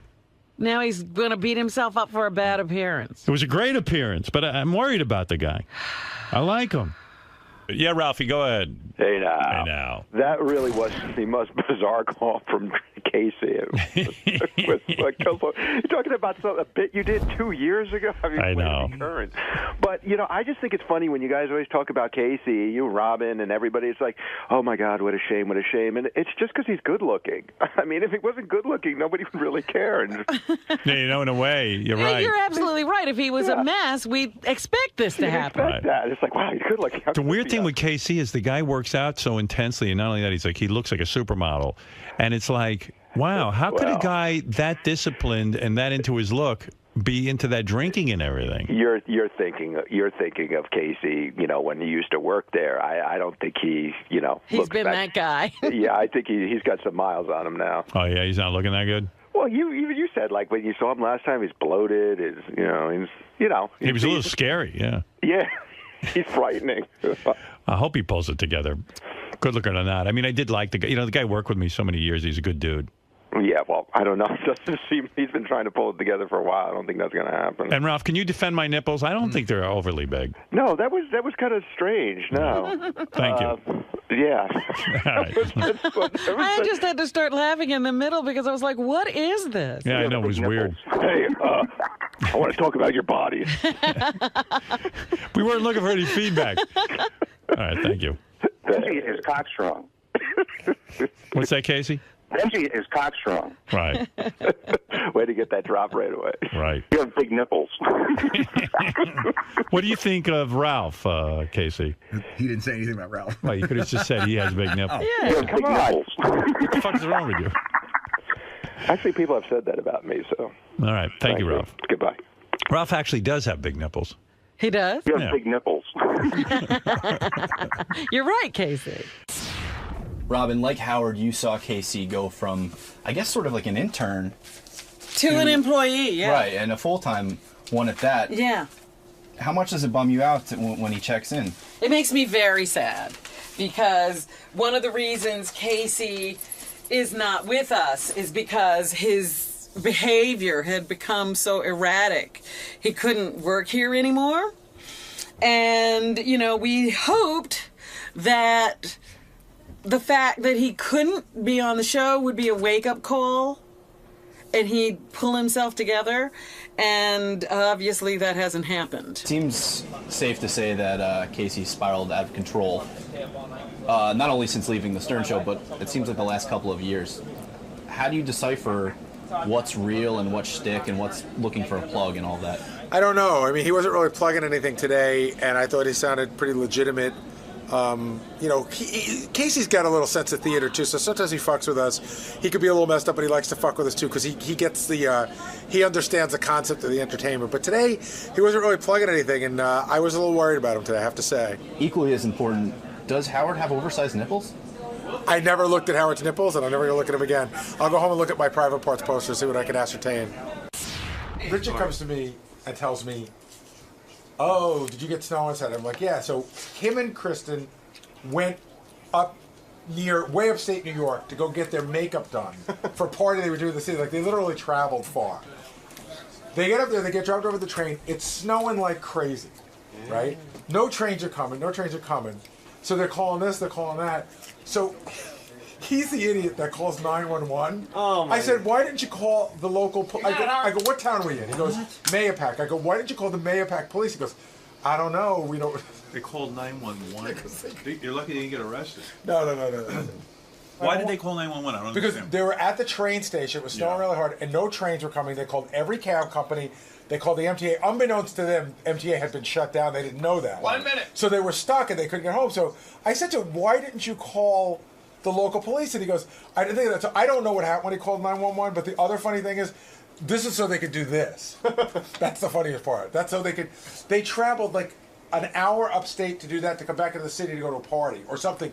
He said they stayed in Sleepy Hollow. Well, your point is, these are the idiots who stay on the beach in a hurricane. Like, you see it snowing. Well, no, he got up there, and then it started to snow. I'm not saying that. I'm saying... But he knew the bad weather was coming. No, but what I am saying is, 911 is for emergencies, not because the train Not because you went trick-or-treating. Not because the train didn't come. Trying to get your werewolf makeup. Excuse me now, I can't get a lift to the Halloween party. I need my makeup. Robin, anything else in the news? Halloween is tonight, and it's a fun holiday for kids, but parents need to remember a few tips to keep their kids safe. Janet Brooks with Safe Kids Utah urges safety on the streets, asking drivers to be especially mindful of trick-or-treaters crossing the road. I can't believe anybody lets their kids trick-or-treat anymore. It's so fucking dangerous. Yeah, do those masks still work so poorly that you really can't see anything when you're out there? You have no peripheral vision. It's awful. Really, you are sort of like a sitting duck on the road. Yeah. Other tips for parents to follow are to make sure costumes are flame resistant, fit properly to prevent tripping, and to use reflective tape on both the outfits and treat bags so kids can be seen. Parents should also check over all treats for any signs of tampering before letting their kids eat them. A flame-resistant costume. Most people don't go to the store and buy, They just like dress up in like some clothes, and then you go to some asshole's house, you got a bunch of pumpkins with candles in them, and your kid's on fire. Stay home. There's a million things that are going to go wrong. It's inevitable. A lot of people have gone to parties because you can't trust to have your kids out there on the road. I like flame-resistant costume. Make sure your child's in a flame-resistant. I'll put him in an asbestos outfit. Hey, what are you doing already with this Halloween? It's enough. I know. When you've got to take all those precautions, isn't it a sign that maybe we shouldn't be doing this? And Richard's so fucking retarded that, I went into his office to take some photographs of him the other day, and he's got pumpkin candles burning and pumpkin shit hanging up in the office. Right, he's the very one who's going to light a kid on fire. Yeah. Less pumpkins and more work back there. By the way, he said he was going to get a pumpkin scrub this weekend. He even does the whole spa thing. That's nothing. He with pumpkins. So Richard, I guess, goes to a party every year, so he gets professional makeup done. But of course, he lives in New York, and there's no one who can do his professional makeup. He has to go to fucking Poughkeepsie or something. I don't know, or somewhere upstate New York. Yeah. Yeah, and then so it was snowing. They were calling for snow on Saturday. Right. So him and his wife get on the train, and they go all the way upstate to get that stupid makeup that they get. Uh-huh. And then he gets caught. None of the trains are running because it's snowing so bad. So he's stuck. He's stuck. He called 911. Stop it. Yeah, no, I'm not kidding. He called 911 for a ride or something, or he didn't know what to do. Oh, my goodness. He's as bad as that guy I just played. Yeah, but he's like those retards who go, like people who stay in Miami Beach on the ocean, and they say you have to evacuate, and then they stay, then you have to go rescue them. He knows it's going to snow. There's no reason to rescue him from Poughkeepsie. Find a hotel room. Of course. Richard, where did you go to get your makeup? This is, by the way, he's 40-something years old. This was what all the fuss was about, so he could look like this. That isn't even that good. I mean, the makeup's not even that great. I mean, it's fine. It's okay, but who cares? You could get that done. You could do it yourself. Hey, that's the most important. It's the most important day of the year for me. Where did you go to get the makeup? Mayo Pack. It's like in Westchester. And you what? The snow came down so heavily you couldn't get a train. Yeah, you called 911. Well, we got dropped off at the train station in full makeup. We looked crazy. Yeah. And we waited for about 2 hours for the Metro North, and then there was a big announcement: all train service suspended. And we thought it was going to be like the Donner Party, like we were going to have to start eating each other because we didn't know how to get out of there. Dude, you're in Mayo Pack. It's not like there are some cabs. remote. There are all kinds of things. We called every cab. It was snowing too heavy. Yeah, it was snow. They wouldn't even go leave to give us a ride to a hotel. So what did 911 do? They were going to send an MTA truck to pick us up. And what happened? Well, we finally got a hold of the makeup guy, and luckily his brother, thank God, had a four-wheel drive truck and was able to give us a ride to White Plains to catch the only train. Believe this guy? For this stupid makeup. How much do you pay for that?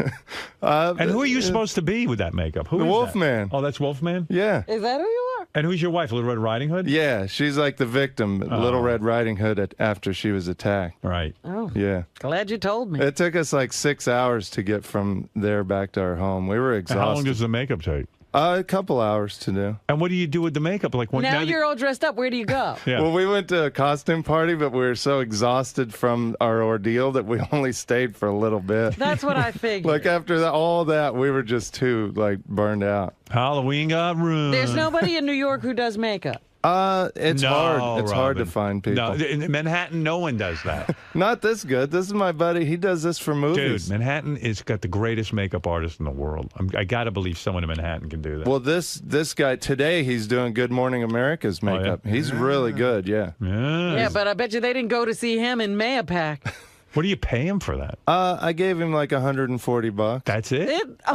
That's the cash I had on me, but I'm going to send him some more. Yeah. Yeah. I got to send him the werewolf hands back, too. He loaned those to me. Real good. Yeah. He's awesome, though. He did a vampire movie called Stakeland that you guys should see. It's I'll run awesome. that out. Okay. Richard. Yes?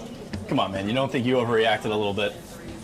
Well, we were worried. It was just us and 3 Mexican migrant workers at the station, and they didn't even speak English, so we didn't know what to do. We couldn't go anywhere. Did you give them a ride to White Plains as well?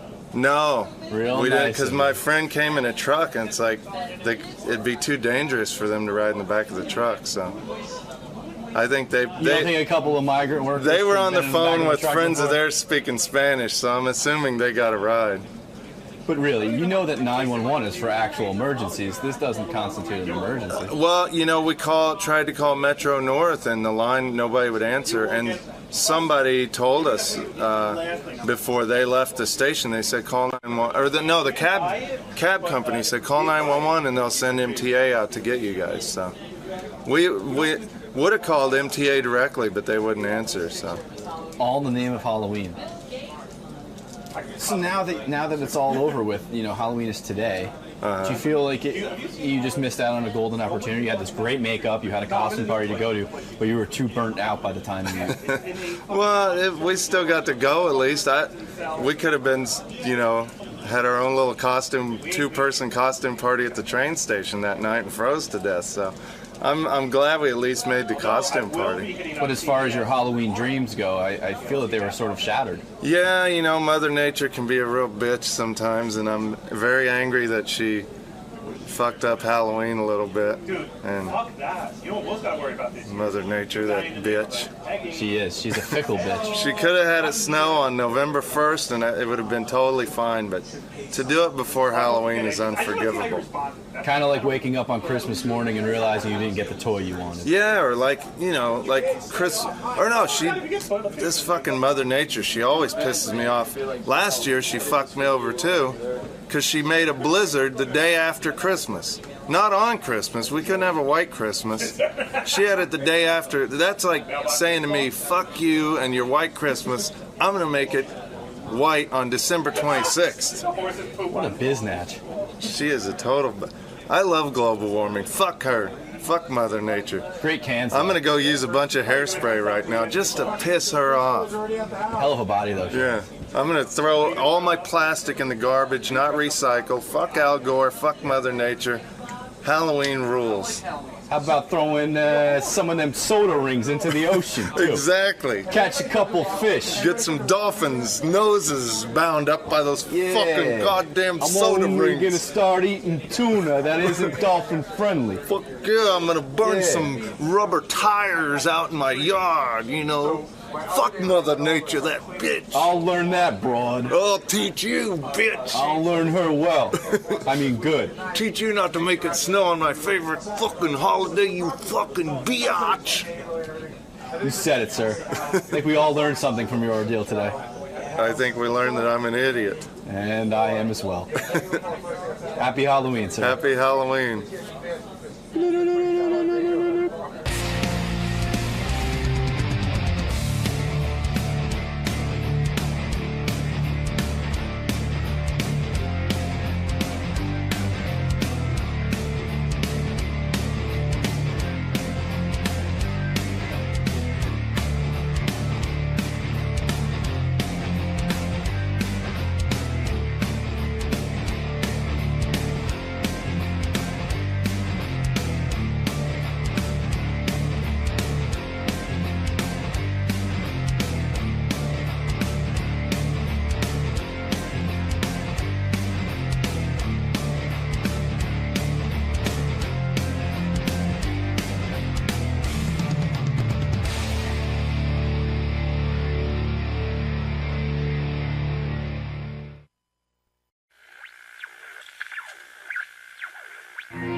Jackie the Joke Man Martling was on Superfan Roundtable. Wow.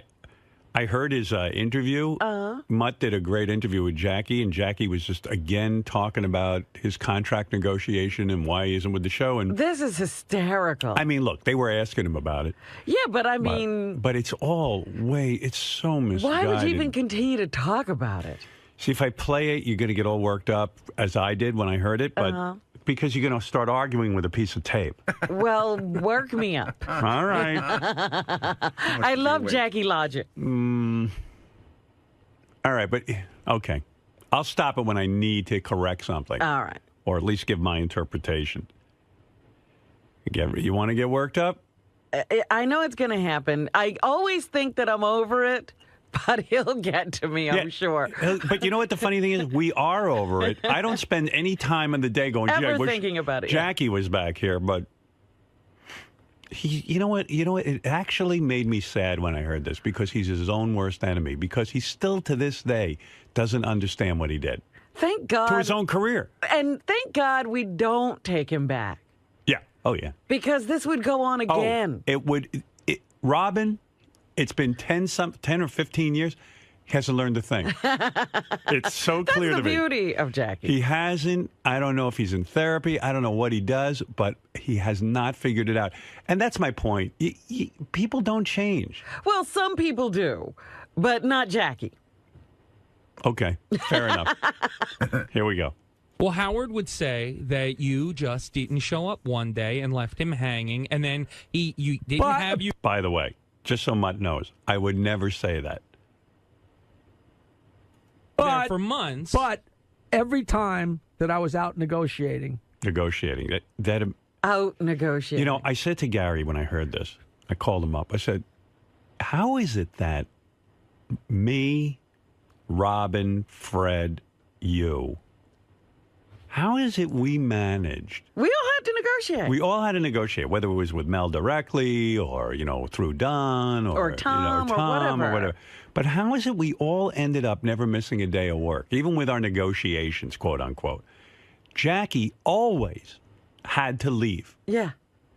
Sometimes for weeks. And to me, it always felt like hey, I can walk away. You guys carry on. And when I'm done negotiating, just how did we all manage to get a contract without walking out the door? But by the same token, it wasn't that he left us hanging. Yeah. It was that we didn't know he wasn't showing up. Mutt said we'd get all worked up again when we heard this. He knows. He listens. They did the same thing. And I've said this on the air so many millions of times, Well, but listen. nobody wants to hear it. I didn't do that. I would never have done that. For all anybody can break my balls, I'm a professional guy. We were trying to negotiate. Then my lawyer didn't hear back from Tom for 2 months. So we had a meeting with Tom, and we went in, and my lawyer said, listen. First of all, they didn't hear back from Tom for 2 months because I was very aware of what was going on. He said, Jackie and your lawyer, this is the final offer. And it was a very, very healthy offer. More than I think most guys in radio would drop dead if they saw this offer. And they said, Jackie, this is it. Either you take it or leave it. We can't keep going on, or we have to move forward and find somebody new. Now, I don't understand. Is he still working or is he not working? He's not working. Okay. He's negotiating. So they told him that, and Jackie and his lawyer kind of laughed it off like, ha, ha, ha, sure. Okay, and did 2 they months make later, some counteroffer? No, no. 2 months later, 2 months later, it was over. In other words, Jackie was like, okay, I'll come back. And it was like, no, you don't understand. We meant it. Oh, he took 2 months to think about it. Yeah, 2 months. It's over. We're totally at loggerheads. You guys aren't coming back at us. We're not going back. So this was on a Wednesday. He said, so Jackie's not going to come in on Monday. And Tom said, I think you're making a mistake. And Larry said, I think you're making a mistake. Yep, who was He said, right? all right, but he's not going to be there Monday. And I said, Tom. Where's Larry now? Now you make sure you tell Howard, make sure everybody knows. But Howard says you didn't call him. No, by the way, if I did say that, I don't care about Jackie calling me. This is all getting confused. Yeah. Jackie did this every year for a number of years and never told us he was not coming in. Right. This last time, maybe he had a lawyer who called. Right. That's what he's upset about. By the way, I'm not upset about it. I'm not upset about any of this. Jackie leaving has been absolutely fine. I'm much happier now. I couldn't take the constant problems and the constant out back in the back office getting everyone charged up. And It's all fine. of a sudden, he's professional. Right. Oh, he's the most professional. You missed that one phone call. What? You told Tom, but you didn't tell Howard. This is they got you coming and they got you going. Howard he said over and over and over, I want nothing to do with negotiations. That's I true. don't want to know money. I don't want to know negotiations. It's all up to everybody to do their own deal. Leave me out of it. Right. And then all of a sudden, I should call him and say, hey, not for like. Meanwhile, every deal he did, he called me, and I had to step in and carry on. And he always tried to get me to agent for him. He's full of shit. Would it be as much as I wanted not to be involved with Jackie? He always involved you. He sucked me in every time. Not a threatening phone call or a heads up. Tom said, Tom, Jackie won't admit one thing. He left the show thinking Howard's going to fucking crumble without me. I Right, said to and him, he was waiting for 2 months for you to call And and beg ask him. him to come back. Right. And it was never going to happen. Jackie was an asset to the show. I had assessed the Well, situation. he was an acid to the show? An asset. Asshole to the show? No, he was an asset to the show, but at some point it became detrimental to the show. And that's it. He over-evaluated. He overvalued himself. That's all.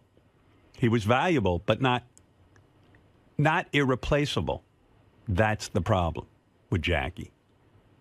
Howard will absolutely know you're not going to be there. And then, they said that all of a sudden Howard says, "Where's Jackie today?" And Robin said, "Oh, he left you high and dry again." Yeah, you know how he is. They made it sound like I just didn't show up, and I would never do that much, and I didn't do it the time before, and I didn't do it the time, and there's still millions of fans that are angry at me for leaving Howard high and dry, which I didn't do. And okay. Of That's course the I way thought about they tell it. When even just recently, about a year ago, Robin and but how Fred. do you see it? Robin and Fred get real emotional about it. Like, you fucked over the show. You left the show. You guys were a team. They take it personally. It seems like. But how can they? I asked for more money and they said no. I don't take it if you're personally. working at a business and you ask for a raise and they say no and you stop working there, it's not because you don't. Explain that. I don't take it personally. Nobody does. It's just amazing to us that he's the only one that could leave for months at a time with And his then negotiations. come back. Why come back? Right. We were resentful that we had to sit there and hold ship. You know, don't forget, I have a way of operating. The budget that Jackie took up, I mean, I needed to spend it on someone else. At some point, I had to say, enough with this guy. You know? But remember the time he didn't show up, and then we were starting to get used to not work, and then all of a sudden he did show up? Yeah. Yeah. It was like, well, what are you doing here now? Yeah, now he's here. You want us now? I was never ungrateful. I didn't ask for more. You know the whole story. Sure. You know, I didn't ask for a crazy amount of money. And then after a couple months, I said, you know what? I don't want this to break up. I'll take what the offer was. And they said, and it was too late. 2 months later, and 2 months of like him finally realizing he wasn't getting more money. I mean, he got a huge offer, huge raise offer, which he doesn't think is huge, but go ask any guy on radio. By the way, has Jackie made anywhere near that kind of money since he left? No. I don't even. I would love to compare his last year with us, and all the years subsequent to that, or whatever, all the years after that. Subsequent would be. Was that right? Yeah. Didn't sound right to me. Anyway, so I don't know. You want to hear more? Yes. Okay. Let me go through the whole thing. All right. Here we go. And that's my fault, but that was only 2 months after I left. So you know, only 2 months. Yeah, only 2 months. What's 2 months? He could have very easily, and now I'll get in trouble for this, but kept the Beatles together, you know. But the Beatles are together, dude. Do I, and all, at the time I was beat and I was tired, and I feel bad that I wound up off the show, but it was like, I rolled the dice. What the fuck? I rolled the dice, but all I did was ask for more money. They said no, and I left. That is not a crime. No one thinks it is. The coming back was the crime. Yeah. Leave us alone. Stop using us. Go write for someone else if you can. Right. You talk about hurt. When I called Howard and Tom, and my lawyer called Tom. His lawyer. That lawyer was the greatest. Lawyer was like, we're going to teach Mel Karmazin how to negotiate. And he was like, what? What are you doing? Are they still teaching him, or is the lesson finished? So which Beatle exactly was Jackie supposed to be? Because to me, he's feeling like Pete Best right now. Yeah. I think he thought he was... or the guy who died. Yeah, I think he thought he was Paul McCartney. 2 months when I had been off, and said, listen, we'll take the offer that's on the table. I said, all right, we'll consider it. Maybe he should have looked at it not as the Beatles, where everyone was sort of equal. Maybe he should have looked at it more like... well, he was like... Saturday Night Live, where a bunch of people write. What was one of those guys who joined the Rolling Stone and then would leave the Rolling Stones? Yeah. Because the Rolling Stones were the Rolling Stones, and then every once in a while they'd hire some guy. Right. Yeah, like when you're saying when Brian Jones died in the pool. Yeah. They brought in a different guy. Yeah, Mick Taylor. Yeah, Mick Taylor. And then Mick Taylor left, and they brought in Ron Wood. Right. Get back to you. I really thought they'd at least call back and say, thanks, but no thanks.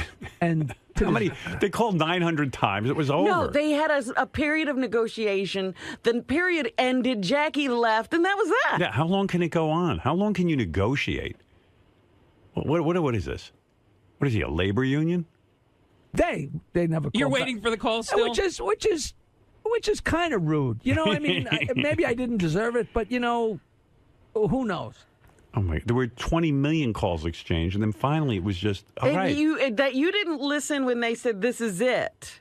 It's not their fault. It's real simple. Tom came to me and said, "I've told Jackie that's it." He goes, "Do you agree?" I go, "Absolutely." He told me the offer. I said, "It sounds fantastic. It sounds like you're being very generous. You're certainly not cheaping out on the guy. I think he thinks he's me, and I'm the star of the show. He's a writer on the show. And that's it. And Tom said to me, this is the final offer. We're not prepared to offer him anymore. If you want to pay him, go ahead. I go, no, this is more than enough. He's making a ton of dough. And that's it. We can't negotiate. We're going to go start looking for someone else. And nobody wanted to go through this again. No, that was the point. But he doesn't get it. He still thinks no one called him back. They told him final offer, but he was used to like, Oh, they've said that before. Right. You know. When I first started the show, Howard said, "Hey, I got great news for you, Don." Oh, this is great. Oh, boy. Here we go. What is he going to say now? This is totally This is a new wrong. wrinkle. This is Jackie talking about how we are all represented by Don Buchwald, but he wasn't. Truck to tail. Right. I'll give you the truth about what really went down, but here's Jackie's version. Hey, Gary. I want to back you up on this one because this one made me really. Yeah, this is crazy. This got you upset. Yeah, this got me nuts. And it's got nothing to do with me. I just happened to be there for a conversation Howard had. When I first started the show, Howard said, "Hey, I got great news for you. Don's going to represent you if you want him." I never said to him, "I've got great news for you." Here's the truth. Then you can listen to this. Jackie was being represented by his wife. Things were going horribly. Mel wanted nothing to do with Jackie. He said to me, "I don't want anything to do with this guy and his wife." He was supposed to talk to his wife? That's how bad things were. Uh-huh. And he was talking to his wife. I don't know who he was talking Oh, to, my God. but I don't know. Things were just going wrong, and the company was getting rubbed the wrong way by Jackie. Uh-huh. Even when people want more money, I guess there's a certain way of doing things. I suggested to Jackie maybe not use his wife as an agent. And he said, "No, my wife's not my agent, my man." I said, "Look, you got to get somebody. If you would like, I'll call Don Buchwald. If you'd like that." I never said, "Hey, good news." Right. No, I didn't care who represented Jackie, as long as he got somebody who wouldn't screw up things for him. who wouldn't make management go, "We want this guy out." Like they were like, "Listen." Because there was a general attitude from that negotiation on They didn't that like Jackie. nobody wanted Jackie around. Yeah, and I'm not even blaming his wife, Nancy, because you know what? Now that I She's think not about a it, manager. no. By the way, I don't think she was talking to Mel. She wasn't. She wasn't. She wasn't. What was happening was, if I remember correctly, and I forget how it happened, but maybe Jackie and Mel were dealing directly with each other. Uh-huh. But Mel was kind of like, and Tom and everyone, not just Mel, everyone just came to me privately and said, "Look, we don't like this guy. Right. We think he's bad news." I said, "He's a nice guy." They go, "For whatever reason, he's coming off horribly, just as a human being." I said, "Okay." So I went to Jackie. I said, "Maybe it shouldn't be you doing things. Right. Maybe you should get somebody." I said, "If you want, I'll call Don Buchwald." I need to. Good news, Jackie. By the way, Don was not looking to represent Jackie. Don's business is done just fine without Jackie. There's not a whole lot of money in the Jackie business for Don. There really is, by the way, in any negotiation, when the person goes in to represent themselves, it just Right. never works because you need somebody to be a buffer. Right. Because you can't say, well, when you say, listen, this is what I'm worth, people look at you a different way. So you just suggested to Jackie, in general, maybe it's not the best idea you represent yourself. That's what it was. It wasn't his wife. Well, she was representing him in the comedy circuit. That was a whole other which was fine. And I didn't care, but I just said to him, maybe you need to get advice from a professional.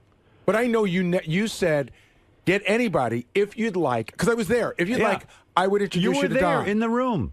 And Yeah, introduce is not, I can get Don to represent you. No, but Jackie's saying that Howard said, good news, Don's going to represent Yeah, you, as right, if you were pushing it. Yeah. And Jackie always had this Conspiracy theory. theory of listen. collusion. Here you go. Listen to this. And I said no because it didn't make sense to me that if they're going to pay Howard and then they're going to pay Robin and they're going to pay Fred, so I'm going to be the fourth bird in line for a worm. It seems like how could you know? Yeah, but see that It didn't seem comfortable. The way you did it, I look at you as fourth bird in the line. Whereas if you'd have been with Team Don, it would have been Howard and then the three of you. Like I always wondered why you weren't just part of that, so you didn't have to do your own negotiating. Were you worried he wouldn't take care of you the way you could yourself? It just didn't. It seemed weird. You know, he'd be negotiating with himself. You know, Don, it just didn't. You know, my cousin. How would Don be negotiating by? You know what I love? I know why. The first I know. statement, wait a minute. The first statement is, I didn't think. Yeah. Now, all of his thoughts have Right. led to this. Yeah. All of his thoughts led to ultimately him being out of work. And he's still standing by them. Yeah, he loves it. He doesn't do any self-examination. I know the answer, by the Almost way. a pro ball player, and he said that an agent in baseball can't represent more than one agent, or more than one player on a team. Have you ever heard of that before? That's bullshit. No. There are agents who represent many. There's some agents who have almost the entire league locked up. Scott Boras has everybody. Baseball, an agent can't represent more than. Well, first of all, this isn't baseball. Baseball is like a monopoly. This is the real world. Jackie's taking advice from a guy who almost got into baseball. Yeah, right. My cousin. Did you hear what he said? It was my his cousin who told him this? Wait, you got to hear this. My cousin. He's always getting advice from Almost got in. My cousin almost got into baseball. He's like. He said. Yeah, wait, He's I like get back to- Richard's You dad. can't say, hey, you Right. can have mud on shortstop. Right. More than one agent also pro. Don, but it just didn't. My cousin was almost a pro ball player, and he Almost. Never got there. Look where he gets advice. But he knows. He gets advice from his cousin, from his uncle, never from a professional. Yeah, none of these people have been in Right. show business. And by the way, his cousin's wrong. Maybe that's why he almost got into baseball. He said that an agent in baseball can't represent more than one agent. Maybe you should have called the baseball player and found out if that was true. More than one player on a team. Because you can't say, hey, you can have mud on shortstop, but you got to take Jackie on first base. It's like... Okay, give Howard the money we need, but you could take it out of Jackie's pocket. Exactly. Exactly. Jackie's got a pocket. Jackie has no pocket. What I was going to say is that part of the conspiracy theory, which I'd heard several times, when we get drunk and I'd be he'd start. Jackie be sitting there and John would be sitting there and I'd be sitting there, was that somehow I got to remember this correctly. I want to get it right. That somehow a big pot of money was given to Don to distribute any way he wanted to everybody, so that if he were part of Team Don, you were going to get the biggest part of the pot, and then everybody else was going to get a And little bit less. he'd be the fourth to dip into So the That's pot. right. let's say that's true. Let's say that's true, which it's not, because Don would go in and negotiate. But forget that. I don't care who represents him. What do I give a shit? Just get someone It professional. doesn't mean so it's not anything you. to you. You're not getting any money out of the deal. No, so I was like, Jackie, just get someone other than yourself. I remember he used to walk in by himself and rub everyone the wrong way. And he didn't realize that he had done that. Right. An agent has a certain finesse where he's not going to sit there and, Jackie could have played the good guy while the agent was the bad guy. Well, the problem was Jackie never got the right representation anyway. Oh, here's a guy who says enough talking about Jackie. We've heard it. Okay. Maybe he's right. I love listening. It means a lot to us. We enjoy love it. Too much Jackie talk. Okay, fine. You want to hear how Jackie wasn't invited to my wedding? You haven't heard that before. Oh, come on. All right, wait. Let's hear Whether this. they rag at me or whatever they do, there is something going on. If it's 10 years, it's not a month ago, and it's not 3 years ago, it's 10 years ago. That's a long time. And like you say, from the response, from the feedback I get from people, it's as fresh as it happened yesterday. He does. He still is like emotional, and it comes up again and again. And But he fans all can't be know the mad at me story. because I I'm didn't not. do. And Dominic Barber called me up and said, I don't understand, Howard. You didn't do anything wrong. Is And it I some didn't. sort of grudge? Like, what is he just trying to prove that he's right and you're wrong? I don't know. People say, I don't care, but so many people say, how could you be friends with a guy for 18 years and work side by side with him for 15 years, being half of his brain and not be invited to his wedding? He was half You of my were brain. half of his. Yeah. Oh, you never told me he was half of your brain. Well, that's the other Jackie thing. What really drove him, he didn't feel he got any credit. I don't know. And he was constantly announcing which jokes he wrote. And like, first of all, you watch the Academy Awards when Billy Crystal would come out or something. He doesn't stop after each joke and go, by the way, the writer of that joke was. That's what Jackie wanted. Like if Jackie thought up something, he wanted full credit on the air. That was what the laugh was. It was crazy. He was half your brain. Half my brain. So that means I only own half of my mind when Jackie's in the room. How did you do this all without him for so many I years? don't know. Maybe he should realize he's a writer on a show. He's not half my brain. The other thing about him, and that's why I made the Rolling Stone analogy, Jackie wasn't here at the beginning. He didn't meet you and create a show. Well, in his mind, he rewrote history. He made me successful. You were already doing this. I know. And I said, listen, I got no problem with that, but I don't know if that was just, like, of course you wouldn't be invited, but at some point, all bets should be off when it comes to a funeral or Jackie's nuts. So he expected to be invited to the wedding? I hadn't socialized with Jackie in 15 years. He doesn't know Beth at all. I hadn't seen him, I don't know. I mean, I'm not friendly with Jackie. I like Jackie a lot. We were good friends when he worked here, and I would hang out with him. But after he left, we didn't I'm party. trying to think of anybody who would be equivalent to Jackie who was there. No. I mean, I don't hang out with Jackie. I don't socialize with Jackie. Quite frankly, I don't socialize with a lot of people, but I'd see him at work. No, I'm just someone you just never talk to again for a certain amount of time, and then you said, "Oh, come to my wedding." Why would I do that? That sounds reasonable to me. Well, I guess if he's half my brain, he's half married to Beth. What, did you turn the lights out on that half? It doesn't even speak to you anymore? Unbelievable.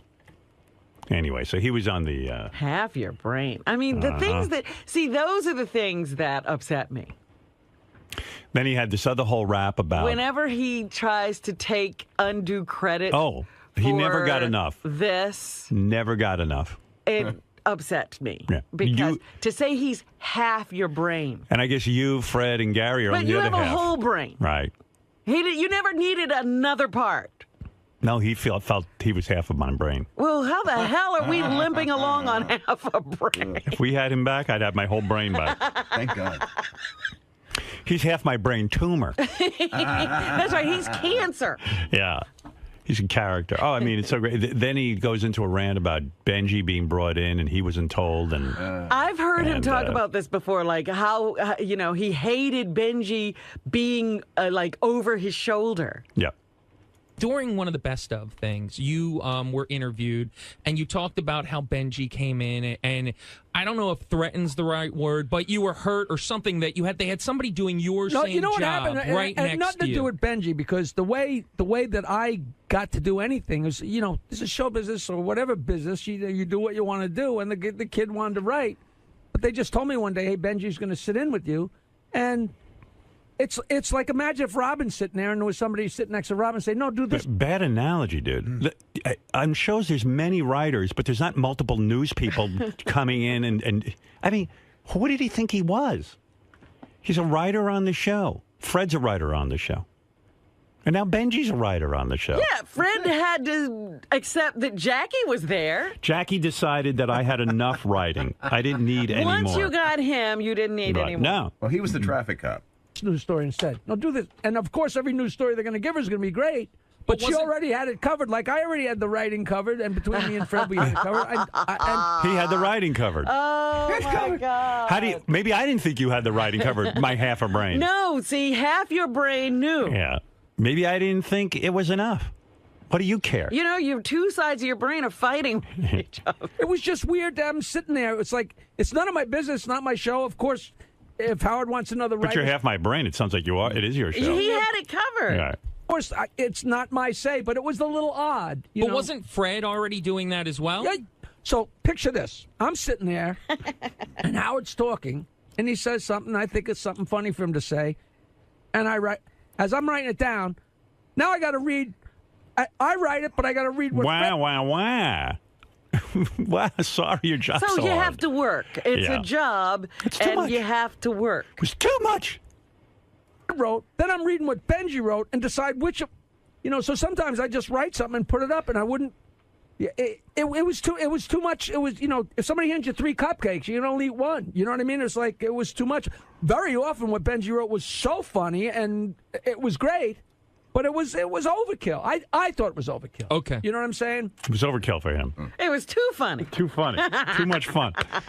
Anyway, the Jackie saga on Mutt Superfan Roundtable. Wow. And I don't know. Then there was a whole thing about Jackie, Nancy.